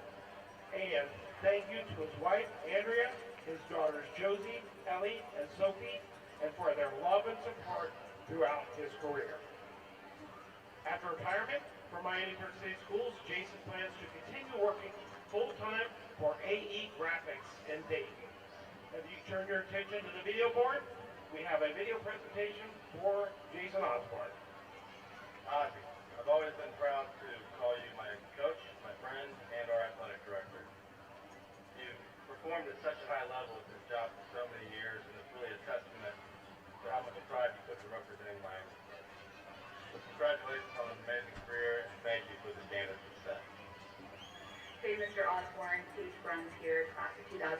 2019 and 4-year varsity volleyball letterman.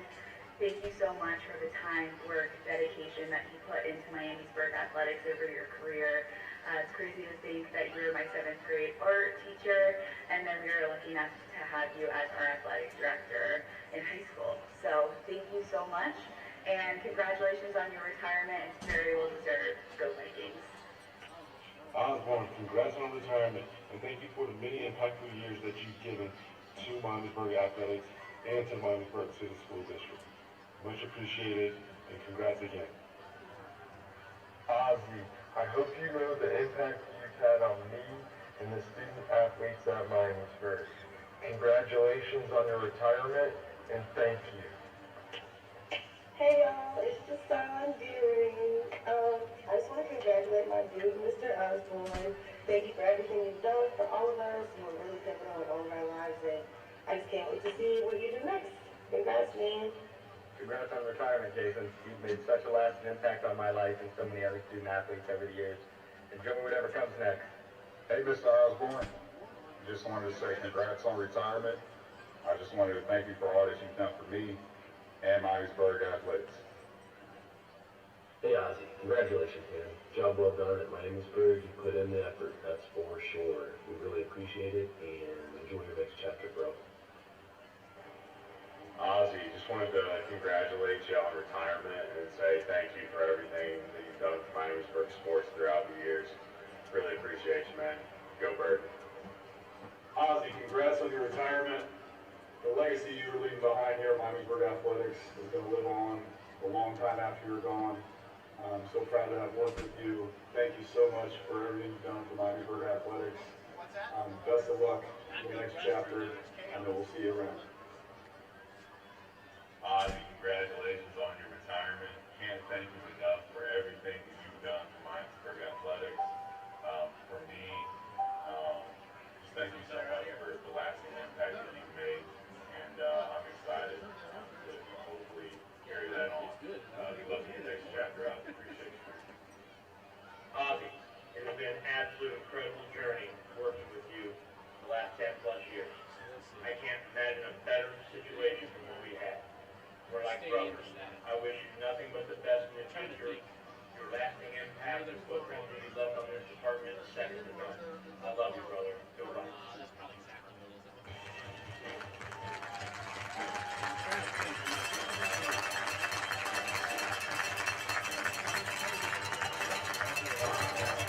Congratulations again, Mr. Osborne. We wish you nothing but the best.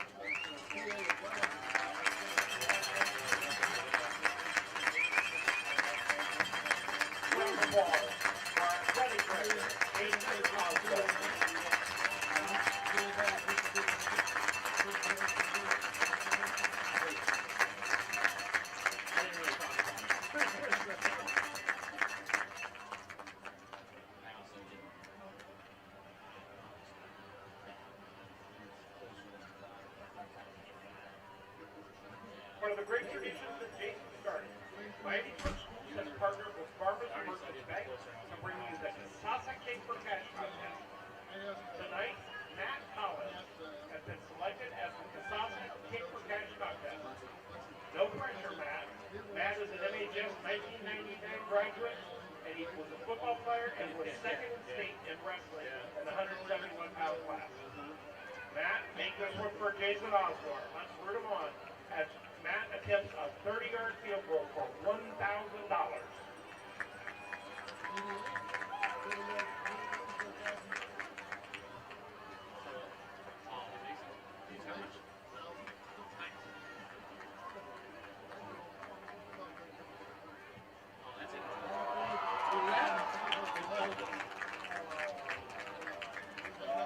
So close, Matt.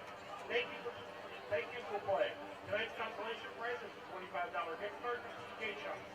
If you have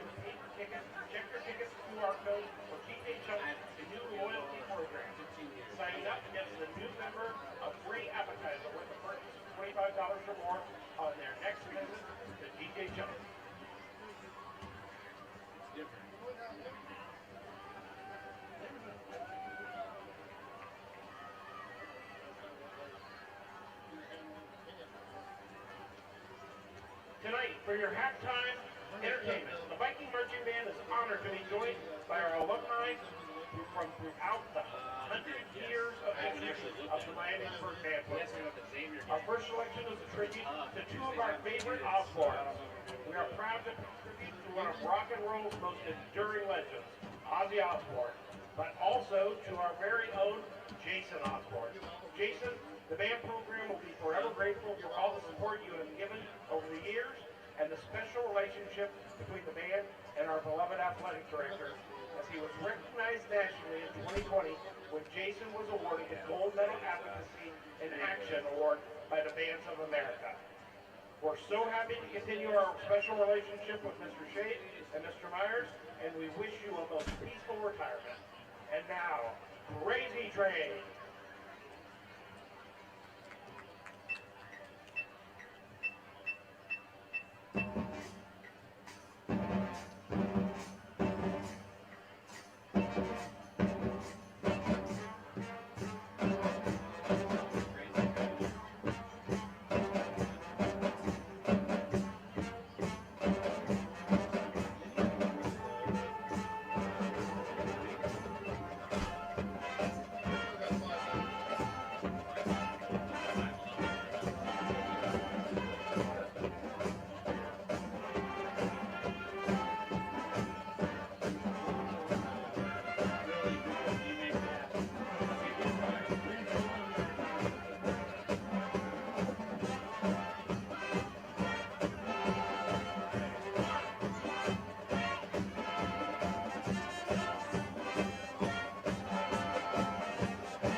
One of the most beloved rock anthems of all time.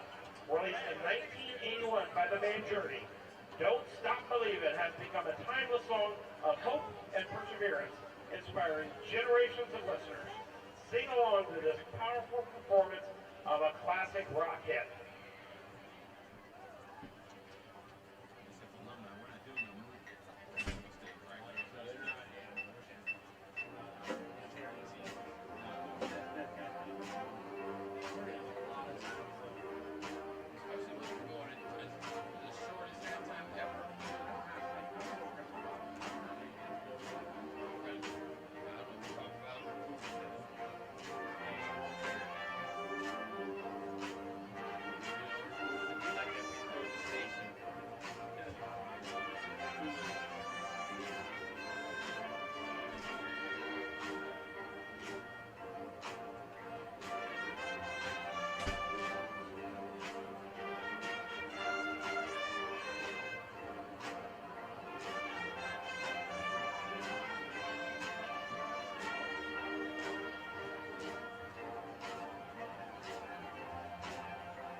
salute to all Vikings, past, present, and future.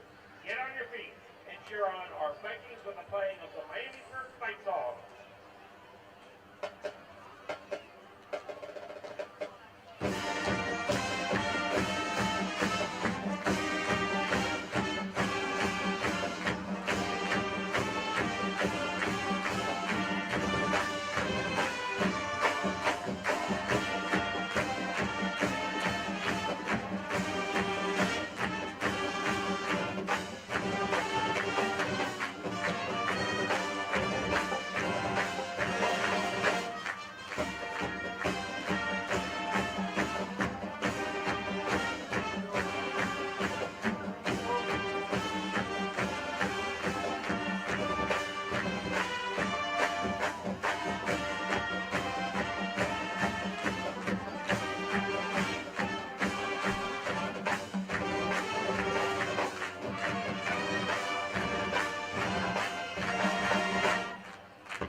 Miamisburg band under the direction of Ryan Wintersheimer.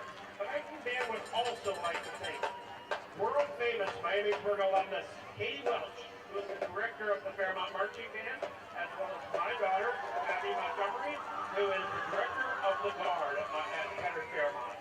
We are proud of our Miamisburg alumnus connection to Fairmont High School. We would like to wish the Fairmont band for their spirit tonight and wish them the best of luck at tomorrow's Bands of America Regional in Columbus, Ohio, and the rest of their season. We'll be cheering you on. And please stick around after the game tonight, as the Viking Marching Band will be performing their 2025 competition show. Let's have one more round of applause for the Miamisburg Viking Marching Band and alumni.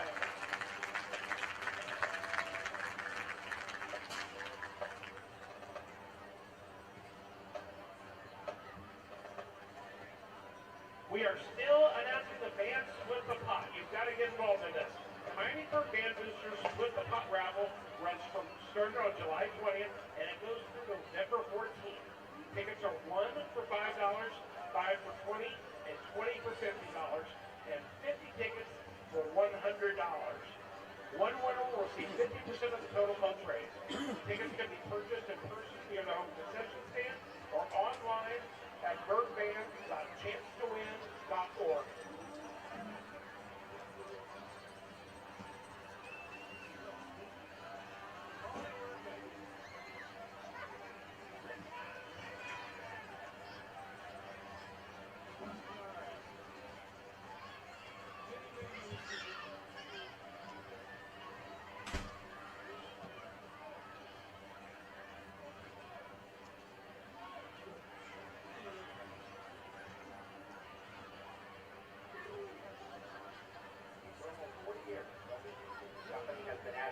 Value to homes and businesses all over the Dayton region.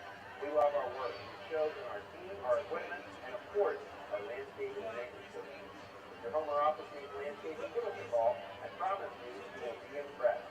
Speaking of being impressed, Miamisburg is an impressive community, full of great people, great businesses, awesome homes and communities, and of course, great schools with great student athletes.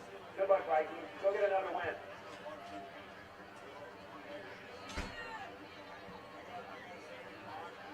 I'll take a grande, triple cap, double from vanilla latte, lightly shaken, extra whip. Just put us on my salsa cashback checking account. Ding! Take back banking and treat yourself to monthly cash rewards. Open your salsa cashback account today.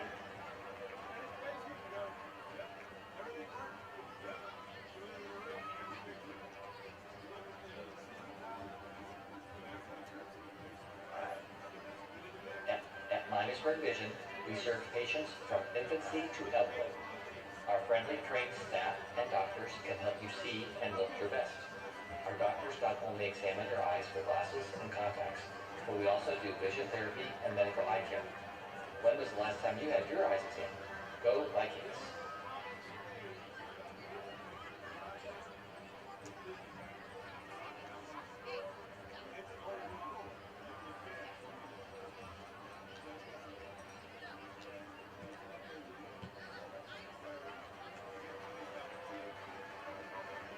We is #1 for a reason.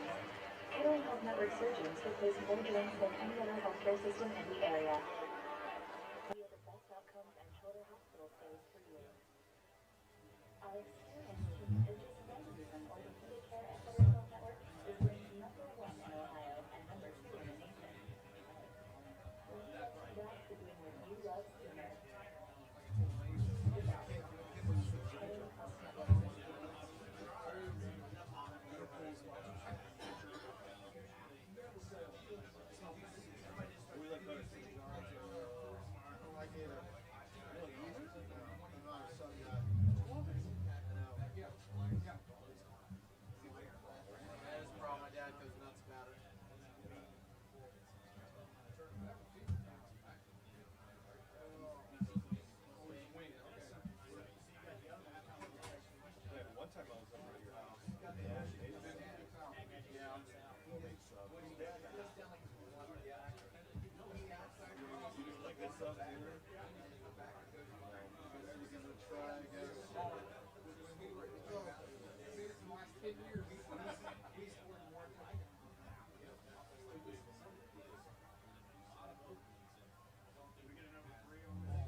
All right, welcome back to the MVCC Game of the Week, presented by Jersey Mike's. Jersey Mike's. All right. So Lou, we had an interesting first half. Felt like it went by really fast with kind of what we expected. And then at the end, kind of a flurry. Fairmont's able to score 10 points in the last 3 minutes of the game. And really, that's the huge difference right here going in the second half. Yeah, I mean, like you just said, yeah, that's the difference between 7-3 to 17-3. I mean, there's a huge jump there. And, yeah, you got to give some credit to, the Fairmont's offense there and the head coach. I mean, like we said earlier, he calls the right calls at the right time, the pass at the right time. And, of course, like I said, it gets, the Miamisburg defense gets a little bit of some fatigue, of just playing defense against that run over and over and over again, and finally, they're going to pull up a trick up their sleeve and, sling it down the field. And Fairmont did just that, and they capitalized and got, like you said, 10 points in the last 2-ish, 3-ish minutes. Yeah, I think that's the important thing is capitalize. They were able to, when they did choose to throw the football, capitalize on those, make big plays, and they had a long scoring pass, and then set themselves up for a field goal at the end of the half. We're gonna have Miamisburg's gonna get the ball here to start the second half. We'll see what they come out with, but really first half, Chris Nago, their running back, was their bright spot on offense. I totally agree. I mean, we saw him have some pretty explosive runs there in the first half. And, this is a huge drive for Miamisburg because now Fairmont, they don't really need to pass the ball. They're not they have a comfortable lead. So they're, when Fairmont has the ball, they're going to be running the ball and they're going to be wasting a lot of time on that clock. And we saw that in the first half, and they're just going to do the same thing in the second half. So Miamisburg, they're only going to get a couple drives. So they need to capitalize every single drive that they get to win this game. Yeah, absolutely right. I mean, if Fairmont has their way, Miamisburg will probably have to touch the ball twice. And, obviously if that's the case, then it's going to be tough. But Fairmont's really going to grind it out. I mentioned earlier kind of liking it to a snake, getting squeezed and squeezed and squeezed, and it gets tighter and tighter. Fairmont's exactly where they want to be, 17-3. with those scores. They're going to try to see if they can continue to put pressure on Miamisburg, make them make a mistake, and just keep squeezing and squeezing until the game is theirs. We're going to have Fairmont kicking off. The kicker, Cole Krejny, will be kicking off for Fairmont again. And interesting, Lou, on these kickoffs, I feel like they've done a really good job of putting the ball in kind of dead zones. He's done a really nice job of kicking it and letting the coverage team get down and not allowing Miamisburg to catch it in the air and get a return. Yeah, Miamisburg has had some trouble, recovering the football on the return, and it gives advantage to Fairmont just in the little things on special teams, and that goes a big way for football games. Krejny's going to kick it off, and this time he's going to kick it, and it's going to go in the end zone for a touchback. So the ball will come out this time to the 20 for Miamisburg.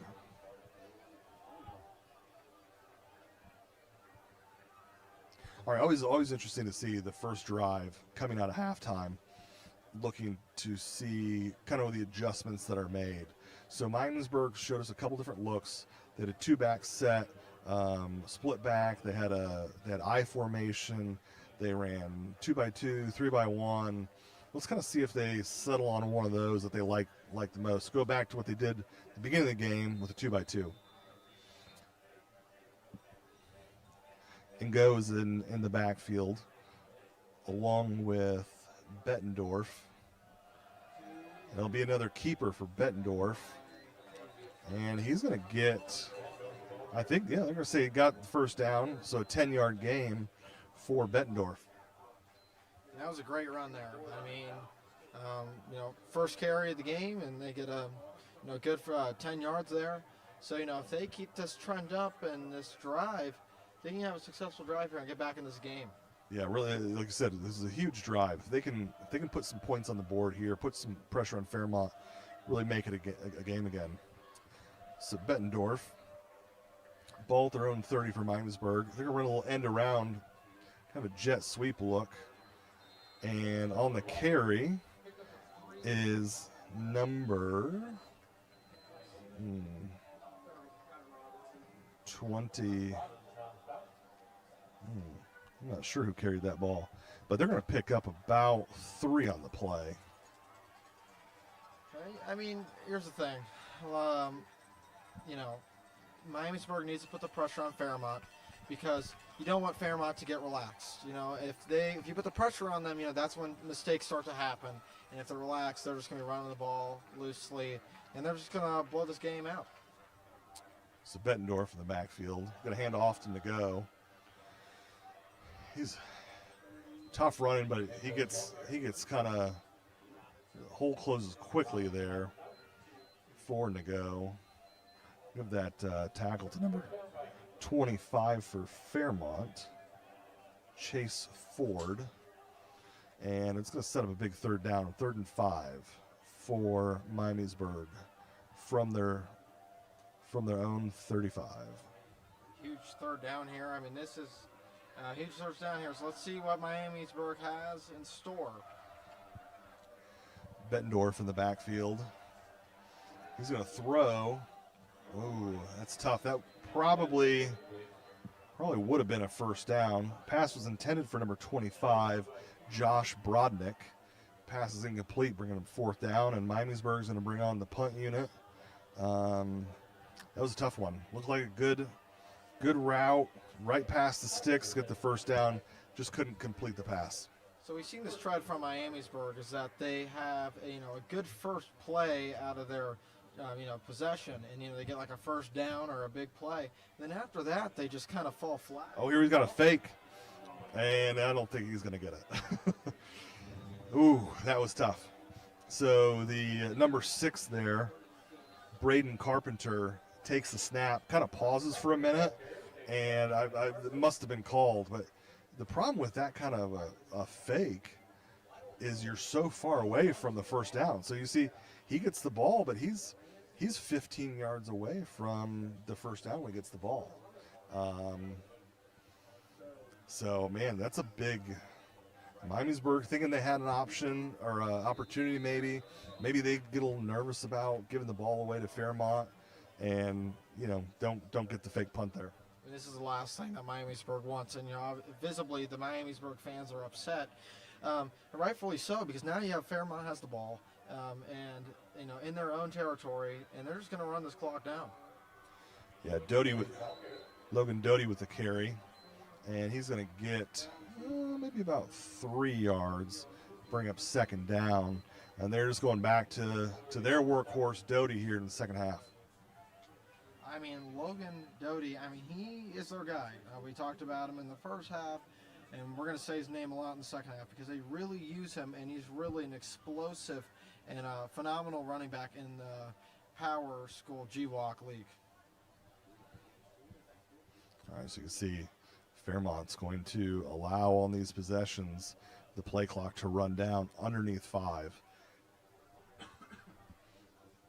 And they're going to go back. Well, no, they're going to do a little fake to Doty. That's actually kind of a lot of times when you call that kind of play, it's like a backdoor play. You fake like you're going to do that dive. And you'll see as everybody's over pursuing, the quarterback goes. But he only picks up about 1 or 2 on the play. It's J.J. Hill. That was not a terrible play call. It's about 3rd and 6 here. So let's see what Fairmont has up their sleeve. Probably just going to run the ball again. What they do best. They're definitely in 4-down territory again. Gonna run that rocket toss to Thornton. He cuts it back. Nice cut back for Cameron Thornton. And they run that toss into the boundary, the short side of the field. He's able to cut it back, get a first down, and then here we go on the replay. Cameron Thornton, nice cut back here, finds the first down. Nice job of getting upfield, not waiting, make one cut, go. And here's the thing about that toss. It's a good play, but we've seen it. They toss back to the player, and then he sometimes dishes out the ball. So sometimes that defense is a little bit like, is he going to throw it? Yeah, he's done that twice where he's thrown the ball after getting that toss. That's a good point. All right, Hill under center here. They're going to run the triple option. He pulls it. First time of the night we see the full triple option there where we get the dive, QB, and a pitch. Really nice job by Fairmont there. That was a perfectly read by J.J. Hill. Goes ahead, pulls it, runs, keeps his options open, and ends up with the pitch for a nice gain by Fairmont. We got 2nd and 3 inside the 20. Go back to that. Oh, Doty's tough. Man, he's running hard. Go back to that lead play. And, maybe it should have been a 2-yard gain, but Doty turns it into another first down. And that was just an impressive run from Logan Doty. When you look here, he's breaking through tackles. He chops over a guy and just piles in. That's impressive. That's just, using your strength there. Okay, so I said before, the snake is tightening. They're letting the clock run down. We're almost halfway through this third quarter, and it's going to be a give to Doty, and he's going to be down, I think, inside the 1. So second down for Fairmont from about the 2-foot line. We've seen, Miamisburg, stop, in a 2nd and 1 situation, but I don't think they're going to have it this time. Fairmont's offense just seems so much more powerful. Like you said, the snake, and I totally agree with that statement.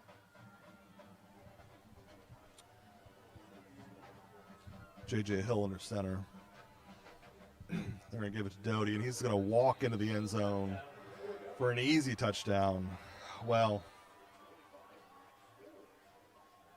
we end up with, which was a 7-3 game with about 3 minutes to go in the second quarter. And now here we are, Fairmont, with another score. And this game is, with the way Fairmont runs the ball and the clock they eat, it's going to be really tough for Miamisburg to come back from this. It is going to be very tough. I mean, this is a totally different ball game that we saw from the first quarter and even second quarter until those last 2-ish minutes. So yeah, this is a different Fairmont offense that's on the field here. And the extra point's good by Demarish Shafiq for Fairmont. So we're going to head off to another Fairmont kickoff with the score 24-3. Lou, while we're waiting, you said you have another shout out? Your mom, maybe? I want to shout out your mom? I would say my my math teacher at the high school. She's a great teacher, so shout out her, Miss Colson. Okay, good deal. All right, Krejny will be kicking off for Fairmont again. Well, I think your mom, Angie, great person, funny. I think she deserves a shout out. So, but if you don't want to give it to her, then you don't have to. That's fine. It's fine. I don't know if you'll sleep inside the house tonight, but.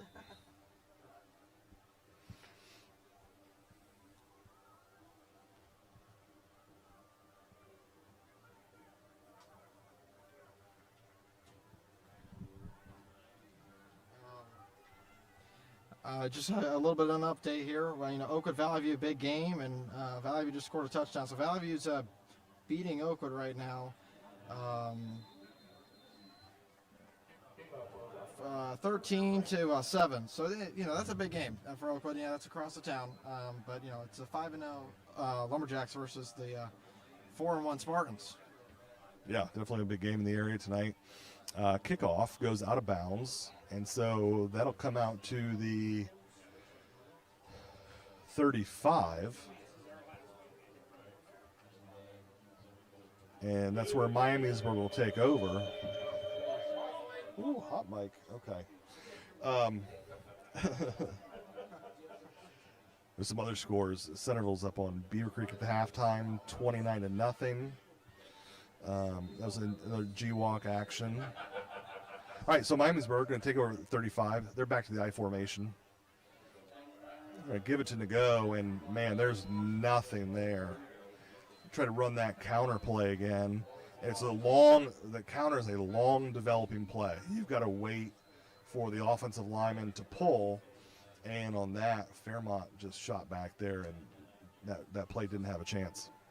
So I like to use this term, in basketball, football, I don't know if it's appropriate, but it's called pulling the trigger. They got to pull the trigger. It's 3-24. If they don't score here, you could just say it's ball game. I mean, it's, you got 5 minutes left. It would, I think Miami's was going to stick with what they do well, which is give it to Nago. There's a little fake and roll out. And nice run by Bettendorf. He gets about 7 on the play. He's proved to be a pretty good runner tonight as well. Yeah, I mean, he's using his legs well, and we've seen he has a good arm on him. He's had some good passes. Some incomplete, but he has the arm, and he can run. It pairs well with Chris Nago, but they just haven't really found that rhythm yet. Number 75 for Miamisburg, J.J. Cook out in front, leading the way for Bettendorf.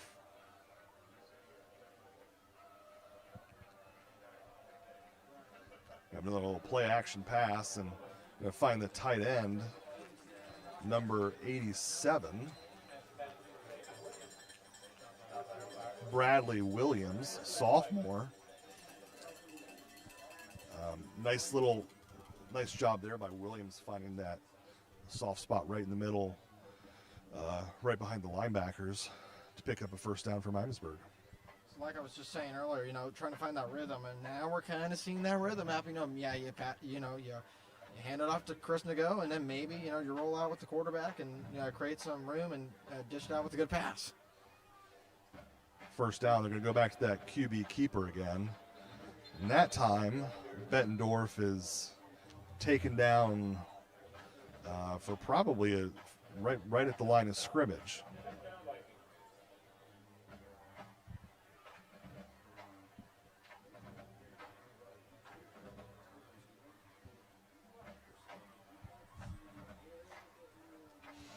I do definitely notice that Fairmont is definitely making sure that nothing gets behind them in the pass game.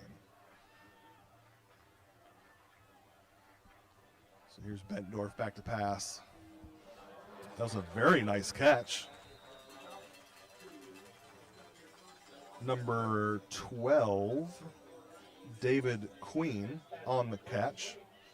Really nice catch here on the sideline for first down. I said before, Fairmont is keeping everything in front of them. They're going to make Miamisburg go the length of the field, waste a bunch of time. I mean, we're already, there's 3 minutes to go in the third quarter. They're just making, like, okay, you can get 5 yards, you can get 5 yards, but we're going to make you drive all the way down, no big plays. You summed it up perfectly here. Throws it out. Ooh, and a little bit of a low pass there from the quarterback. The number 2 receiver running up the seam. Pass behind the receiver. And so that's going to go incomplete, bring up second down and 10.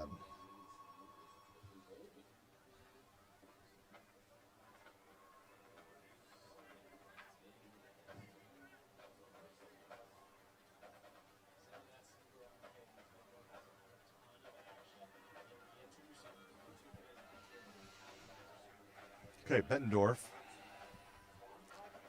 They've had some success passing. I'd like to see them pass and keep the ball, shorter passes to move down the field. Here's the out route. Ball's a little bit behind, but I do like the idea.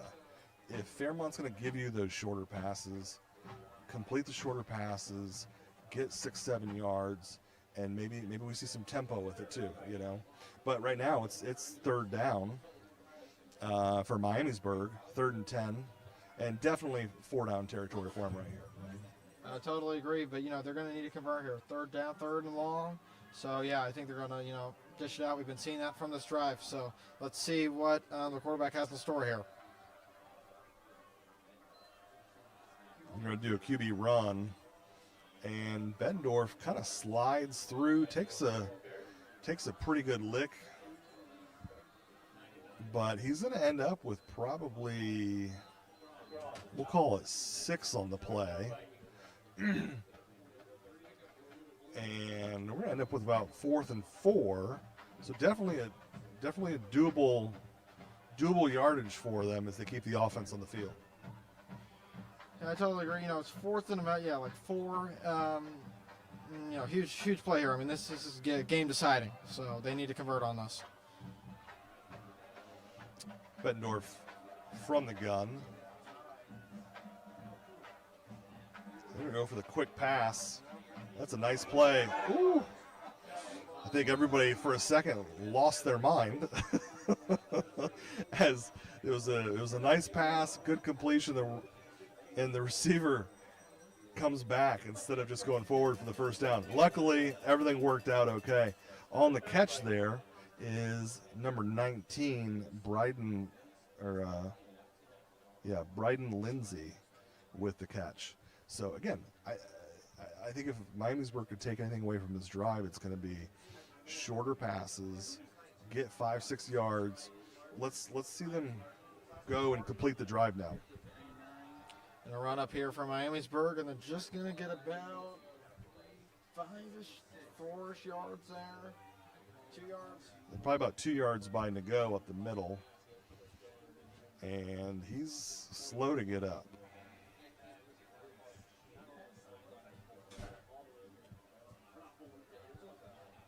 Okay, so 2nd and 8 for Miamisburg. Only about a minute left to go in this third quarter.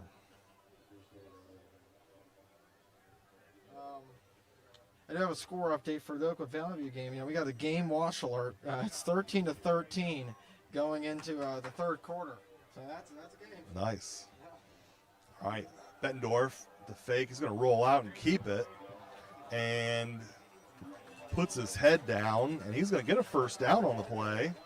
And they're going to go inside the 20 again. And he's going to be down at about the 13-yard line. They're going to call first down.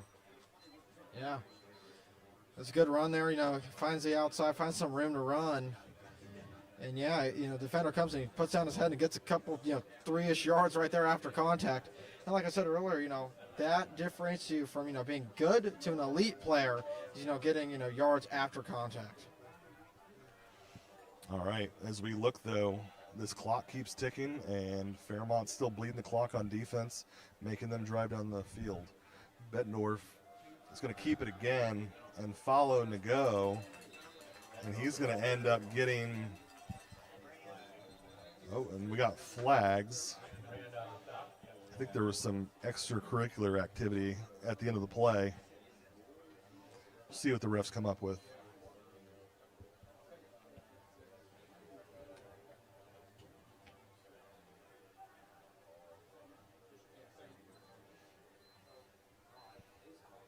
They're thinking.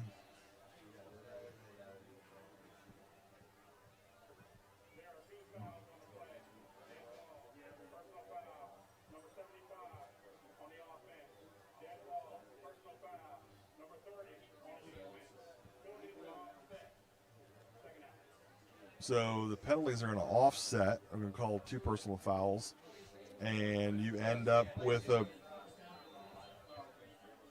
going to end up with, at the end of all that, 2nd and 3 from the 6-yard line for Miamisburg.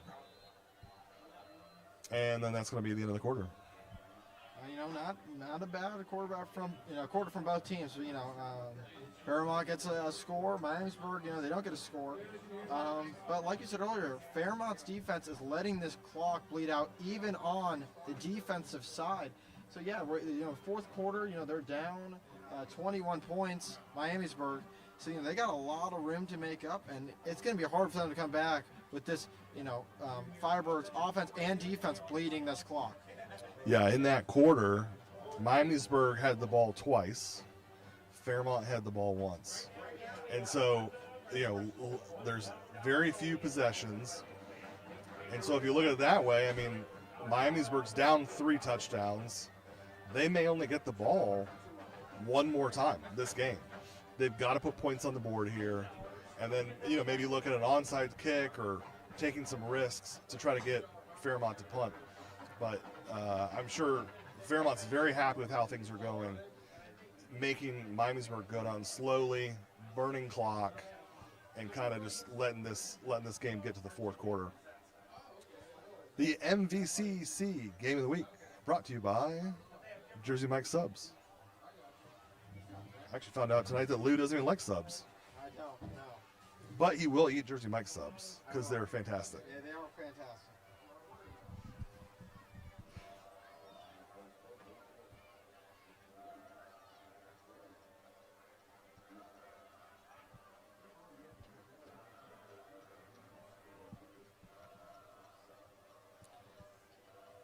All right, so we'll start this fourth quarter. Miamisburg, 2nd and 3 from the 6.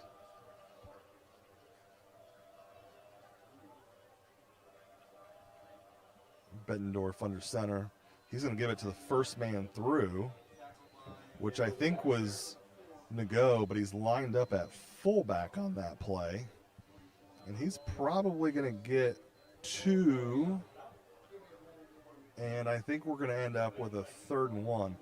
And again, really right now, the bigger issue is they just got to score. Like, if they get 4th down, they'll go for it on 4th down. But I want to see Miamisburg pick up the pace here a little bit on offense. The offense has been pretty slow. Yeah, they've been marching down the field, but marching down the field when you're losing by 21 points is not good. Bettendorf takes it, and they're going to try the tush push essentially. Ooh, Fairmont's got to be careful. You can't jump on a pile. It looks like they're going to keep the ball right on that 5-yard line, bringing up 4th down. So here's the thing. If Miamisburg gets stopped here, point and simple, they are not going to win this game unless if there is a miracle. So they need to score. And like we said, yeah, they're going to have limited drives. They might have one more drive from here on out. I mean, it would be a miracle if they, get stopped here and win. We go to the wishbone for the first time tonight. 3 backs, and they're going to give it. And I don't think he got it. There is a flag down.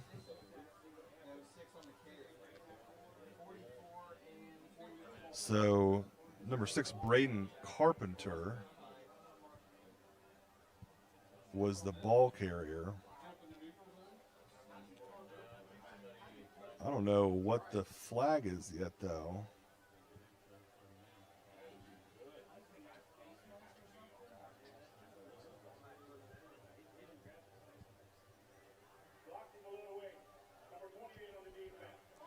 Oh, wow. You do not see that a whole lot. So they call blocking below the waist on Fairmont.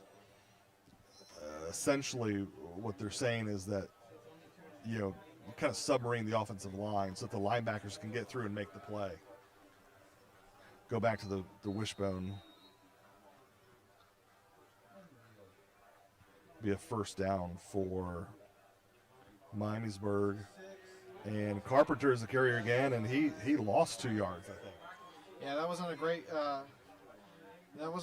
run there, but Miamisburg needs to take this second chance, and they need to score. The clock is now, we're going into the 4th quarter. This is it. With 10 minutes left to play, you got to score. See if they go back to the wishbone again.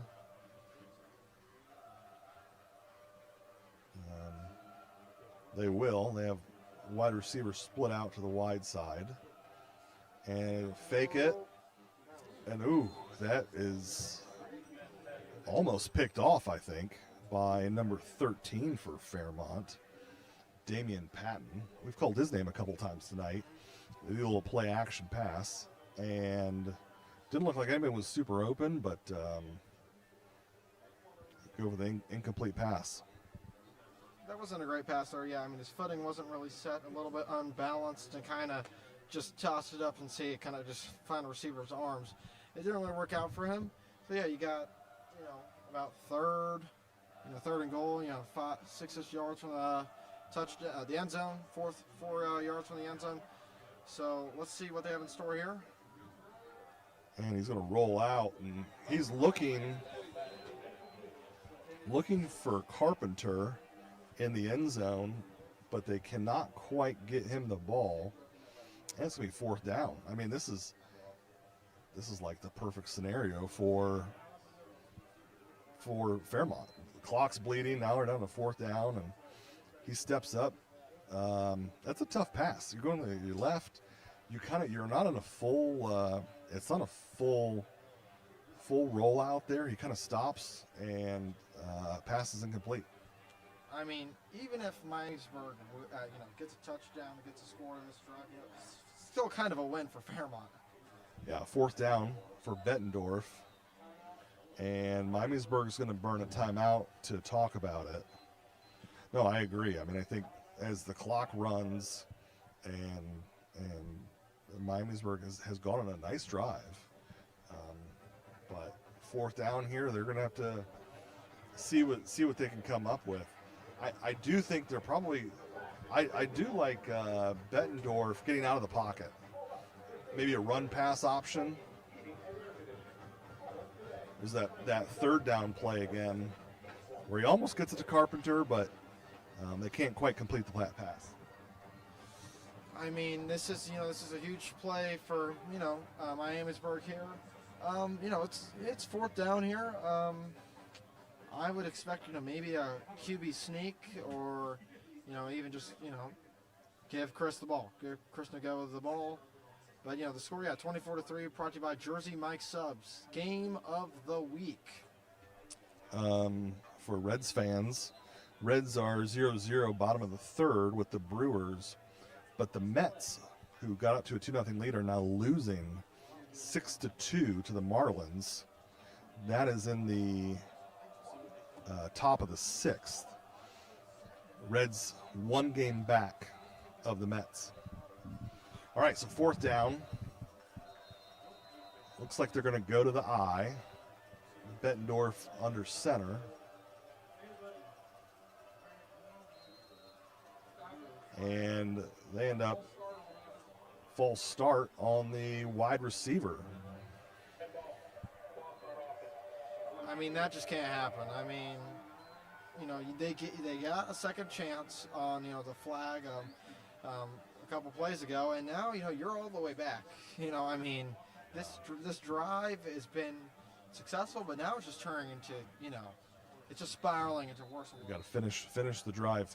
So we're going to end up with 4th and 9. Well, 4th and goal, sorry, from the 9. And obviously Miamisburg will go for it here. Fairmont brings in a couple extra defensive backs. And this is clearly a passing situation. Bettendorf from the gun. Going to drop back. Looking in the middle, and it's going to be incomplete. He was looking for number 19 on the play, Bryden Lindsay, coming in the middle of the field, but they cannot connect. I mean, mistake after mistake after mistake. Yeah, the quarterback, you know, not great, you know, passes there. But the Firebirds defense at the end, I mean, they were looking legit. I mean, you know. Yeah, they did exactly the bend but don't break. They bent, but at the end stood up. Kind of interesting on that last play. You had 2 wide receivers in the same area for that incomplete pass. So Fairmont's going to take the ball back with 9:45, and we'll see if Miamisburg gets it back. I mean, this could be a long drive, so everybody sit and relax because, you know, they're just going to be running the ball and slowing down this clock. Logan Doty with a hard run up the middle. He's going to end up with, we'll call it 3.5.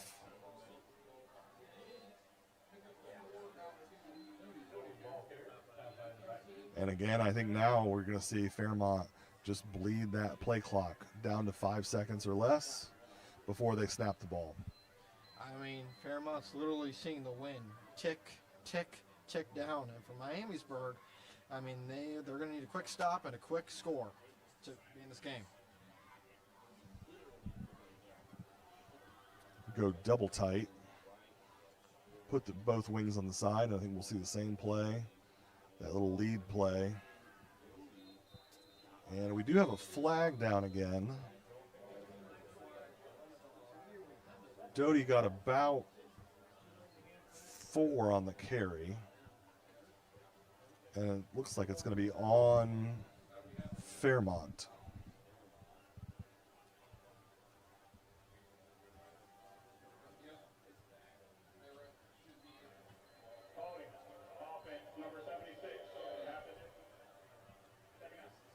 All right, so half the distance.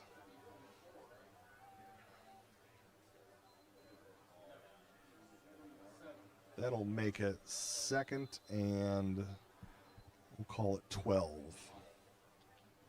I mean, Miamisburg's fans are, you know, visibly a little bit upset, you know, after that last drive that took, you know, so long. I mean, they just want something. They need something to cheer for. Okay, so Miamisburg go back. They'll run triple option, get a pitch, and they're going to get, we'll call it 3.5 or 4. Number 11 on the carry, Egan Kelber. That's his first carry of the night.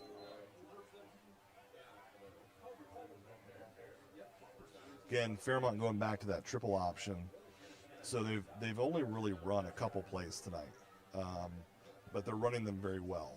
They've run the triple option. They've run that lead play. I would expect them to do the same thing the rest of this drive. I absolutely agree. And, you know, the one thing that all these drives have in common is running the ball.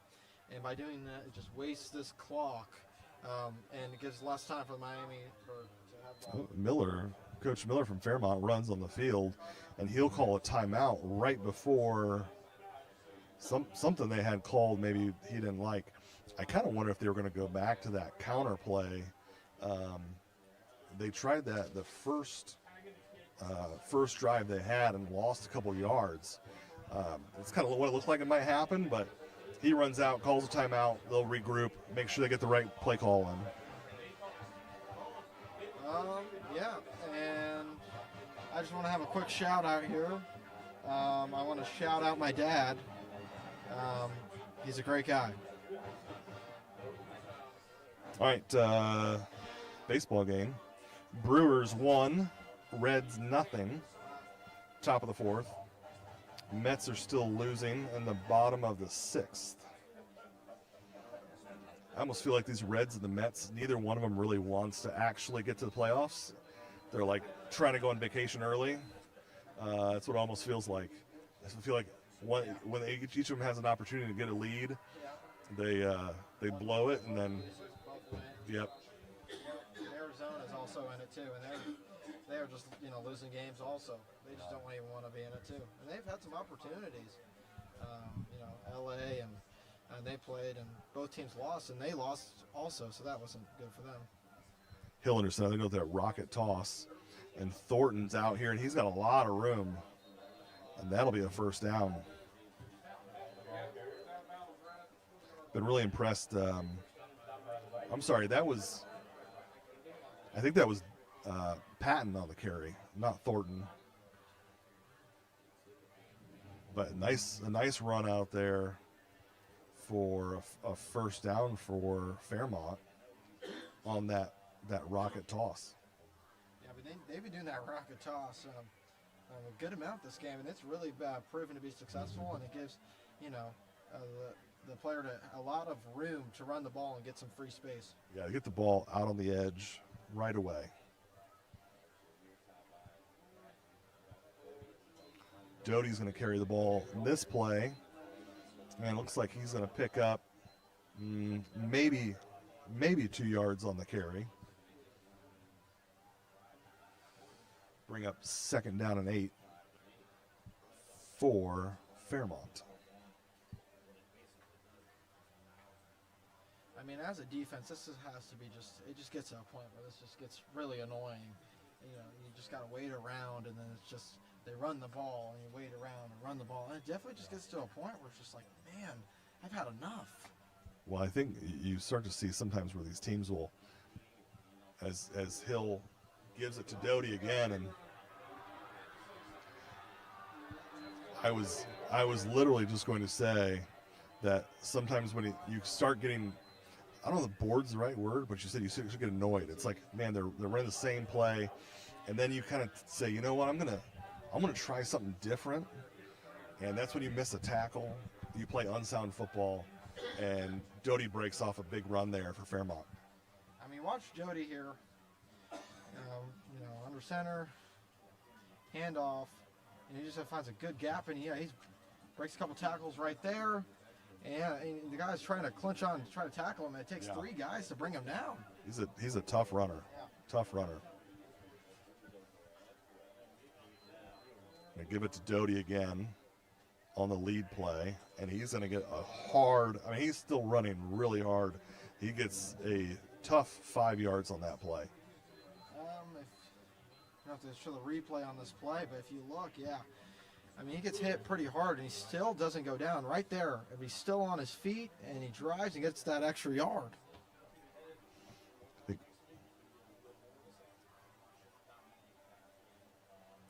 so Hill doing a nice job at quarterback, staying calm, bleeding the clock between plays.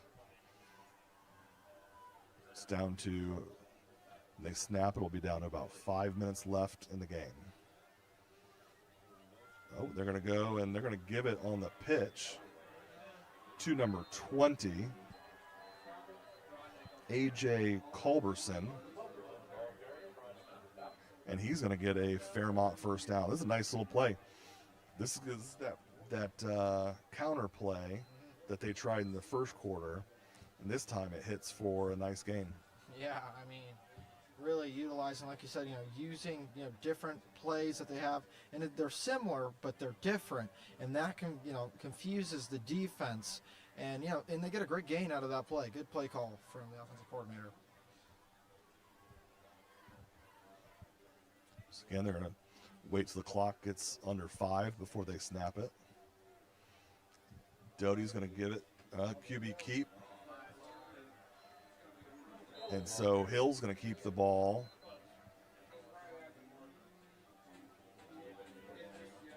It's a nice look at this. He goes ahead, and this is called a midline. So the fullback runs straight, basically straight behind the center, and Hill does a nice job of reading that, pulling the ball, and then you replace where that defensive player was. So defensive tackle sucks in. When that defensive tackle sucks in, he goes right to where he was and fills that hole. And, man, great block there by number, 60 for Fairmont. That's Luke Young. I mean, fantastic block downfield for him there, as you kind of see a good look at how that midline play is run. I mean, you got to give some appreciation to that O-line. I mean, they're really the success that the Firebirds have. I said earlier in the game, there's some big fellas, and they can really, bully around that D line and help out, their running back and their quarterback, find those gaps and get those, 3 yards that we're talking about. 3 yards, gain, and waste down that clock. So we'll end up with first down. Miamisburg did call a timeout. Stop the clock and probably give their defense a breather.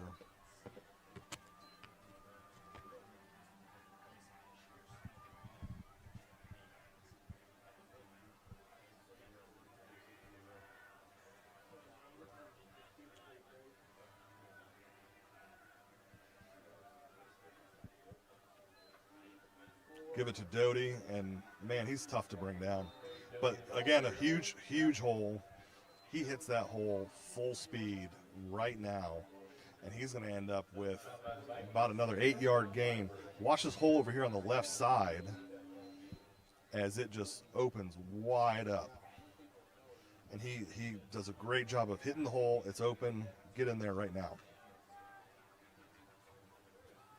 It's tough. A game like this on homecoming, you got, people that are coming back in town to watch the game. It's obviously not the result that Miamisburg, wanted. We're going to have number 14 in the game again for Fairmont, and that's going to be Doty. Doty takes the handoff. Reagan Hefner in the game at quarterback. As we see, I think that was the midline play again. Yep, see, that's midline. He runs straight up the field. And so that's designed to be a very quick hit play. The quarterback gets off the line, and then literally that fullback goes full speed downhill. I mean, you're literally looking right now, and you have the whole Miamisburg, defense on this guy. And, obviously, the Firebirds offense is helping out a little bit, but he still was on his feet, and he got a couple yards out of it. Go back to the midline. That's Dominic Lewis now in the game for Doty. And he's going to get a couple. There is a flag that comes in late from behind the play.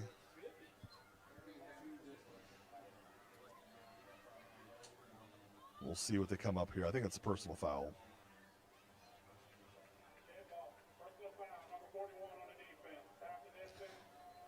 Yeah, it's tough. I think you start, like we've said a bunch of times already, it's frustrating. Here you go, see the middle line again with the backups. Good run.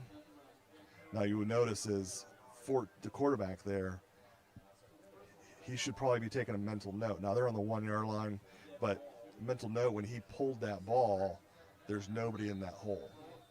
And so next time he might have the opportunity to pull it and then go for a big gain. Totally agree here. So they're in, at the 1-yard line, second down, and let's see if they can get a score here. Do you have some backups in the backfield? Hefner's going to turn. Gives it to Lewis, and they're going to say that he's, man, probably 6 inches, probably 6 or 7 inches short of the goal line. Yeah.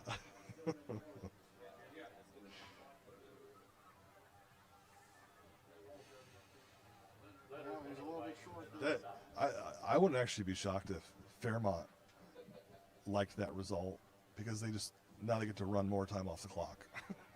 I totally agree with that. I mean, they don't want Miamisburg to have the ball again. If they win, I don't think they'd be mad if they get down once again, because they know they probably can just punch it right in. Good opportunity for some Fairmont backups to get some meaningful playing time, and they're going to fake the lead follow there. And number 14 for Fairmont, Reagan Hefner, taking it in for the Fairmont touchdown. Impressive drive again.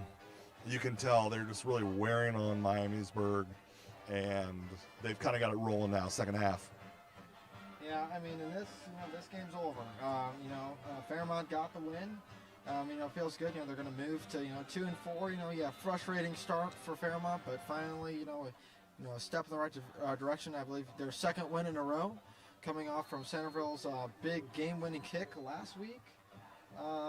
And it's tough to lose on homecoming, especially all these, like I said, all these fans coming to watch the game, and it's not the result that you want. So Fairmont's going to go up 31-3. Looking forward too, I think, Fairmont has some teams on their schedule on the back half that are pretty good, but they have definitely some winnable games. They still play Springboro and Springfield. Those two teams are two of the stronger teams in the G-Walk. And then they have Beaver Creek, who's doing much better this year, who beat Miamisburg by 2 last week. And they have Northmont, who struggled. So I still think Fairmont at 2-4 actually has a decent shot of getting into the playoffs, especially if they can go 5-5. I think they've got a shot there. I was just going to ask you a question. Just put it on air. I just heard that it is your birthday today. I don't know how you found out, but it is, yes. So we're glad that MVCC has you for your birthday. So everybody, wish Dane Baldwin a happy birthday. I believe it's his 21st birthday today. Yeah, something like that. times 2. All right, so Fairmont to kick off again here. And he's going to kind of squib it to that left side. And they're able to field it pretty well, but there's not a whole lot of room over there. Fairmont's done a nice job. They did kick the ball out of bounds the one time, but they've limited the opportunities for Miamisburg to get a return. So, I just want to put that out.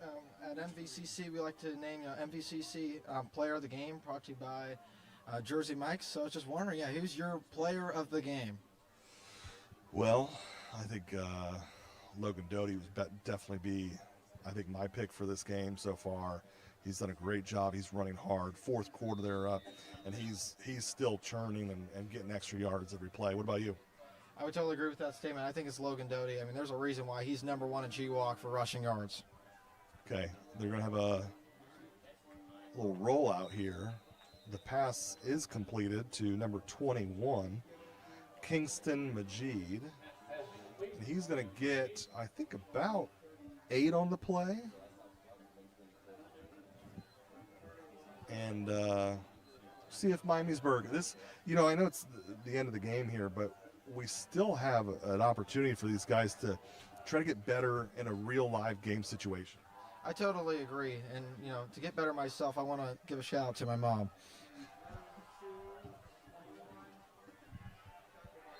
He's looking for a crack in the defense, but he can't quite find it.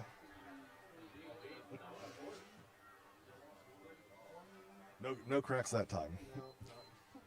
I was just wondering, it's your big 21st birthday. You can, you get the ID. You can finally hit the bars. What's the first alcohol you're drinking? I'm going to go home and my kids will probably be in bed already and I'll go to sleep.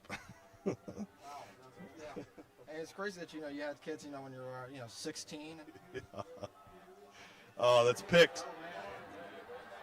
And number 1 for Fairmont, Caleb Moore, did a really nice job, jumped that route. He was waiting back there. We've talked about how Fairmont's sitting back, keeping everything in front of them. You see on the replay, towards the boundary. The throw comes a little late, but Caleb Moore does a fantastic job of sitting back, jumping the route, and he's going to take it back for the pick 6. And you know what I like to call that? I like to call that 9 letters, 1 word, touchdown. And with the end of that, the Fairmont's going to secure to the win as the clock winds down.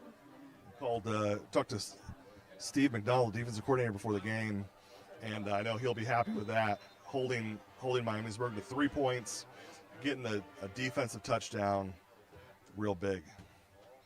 And that's going to be it. With the clock running down to 0, Fairmont kicks it, and it'll end the game 37-3. Really good showing by Fairmont.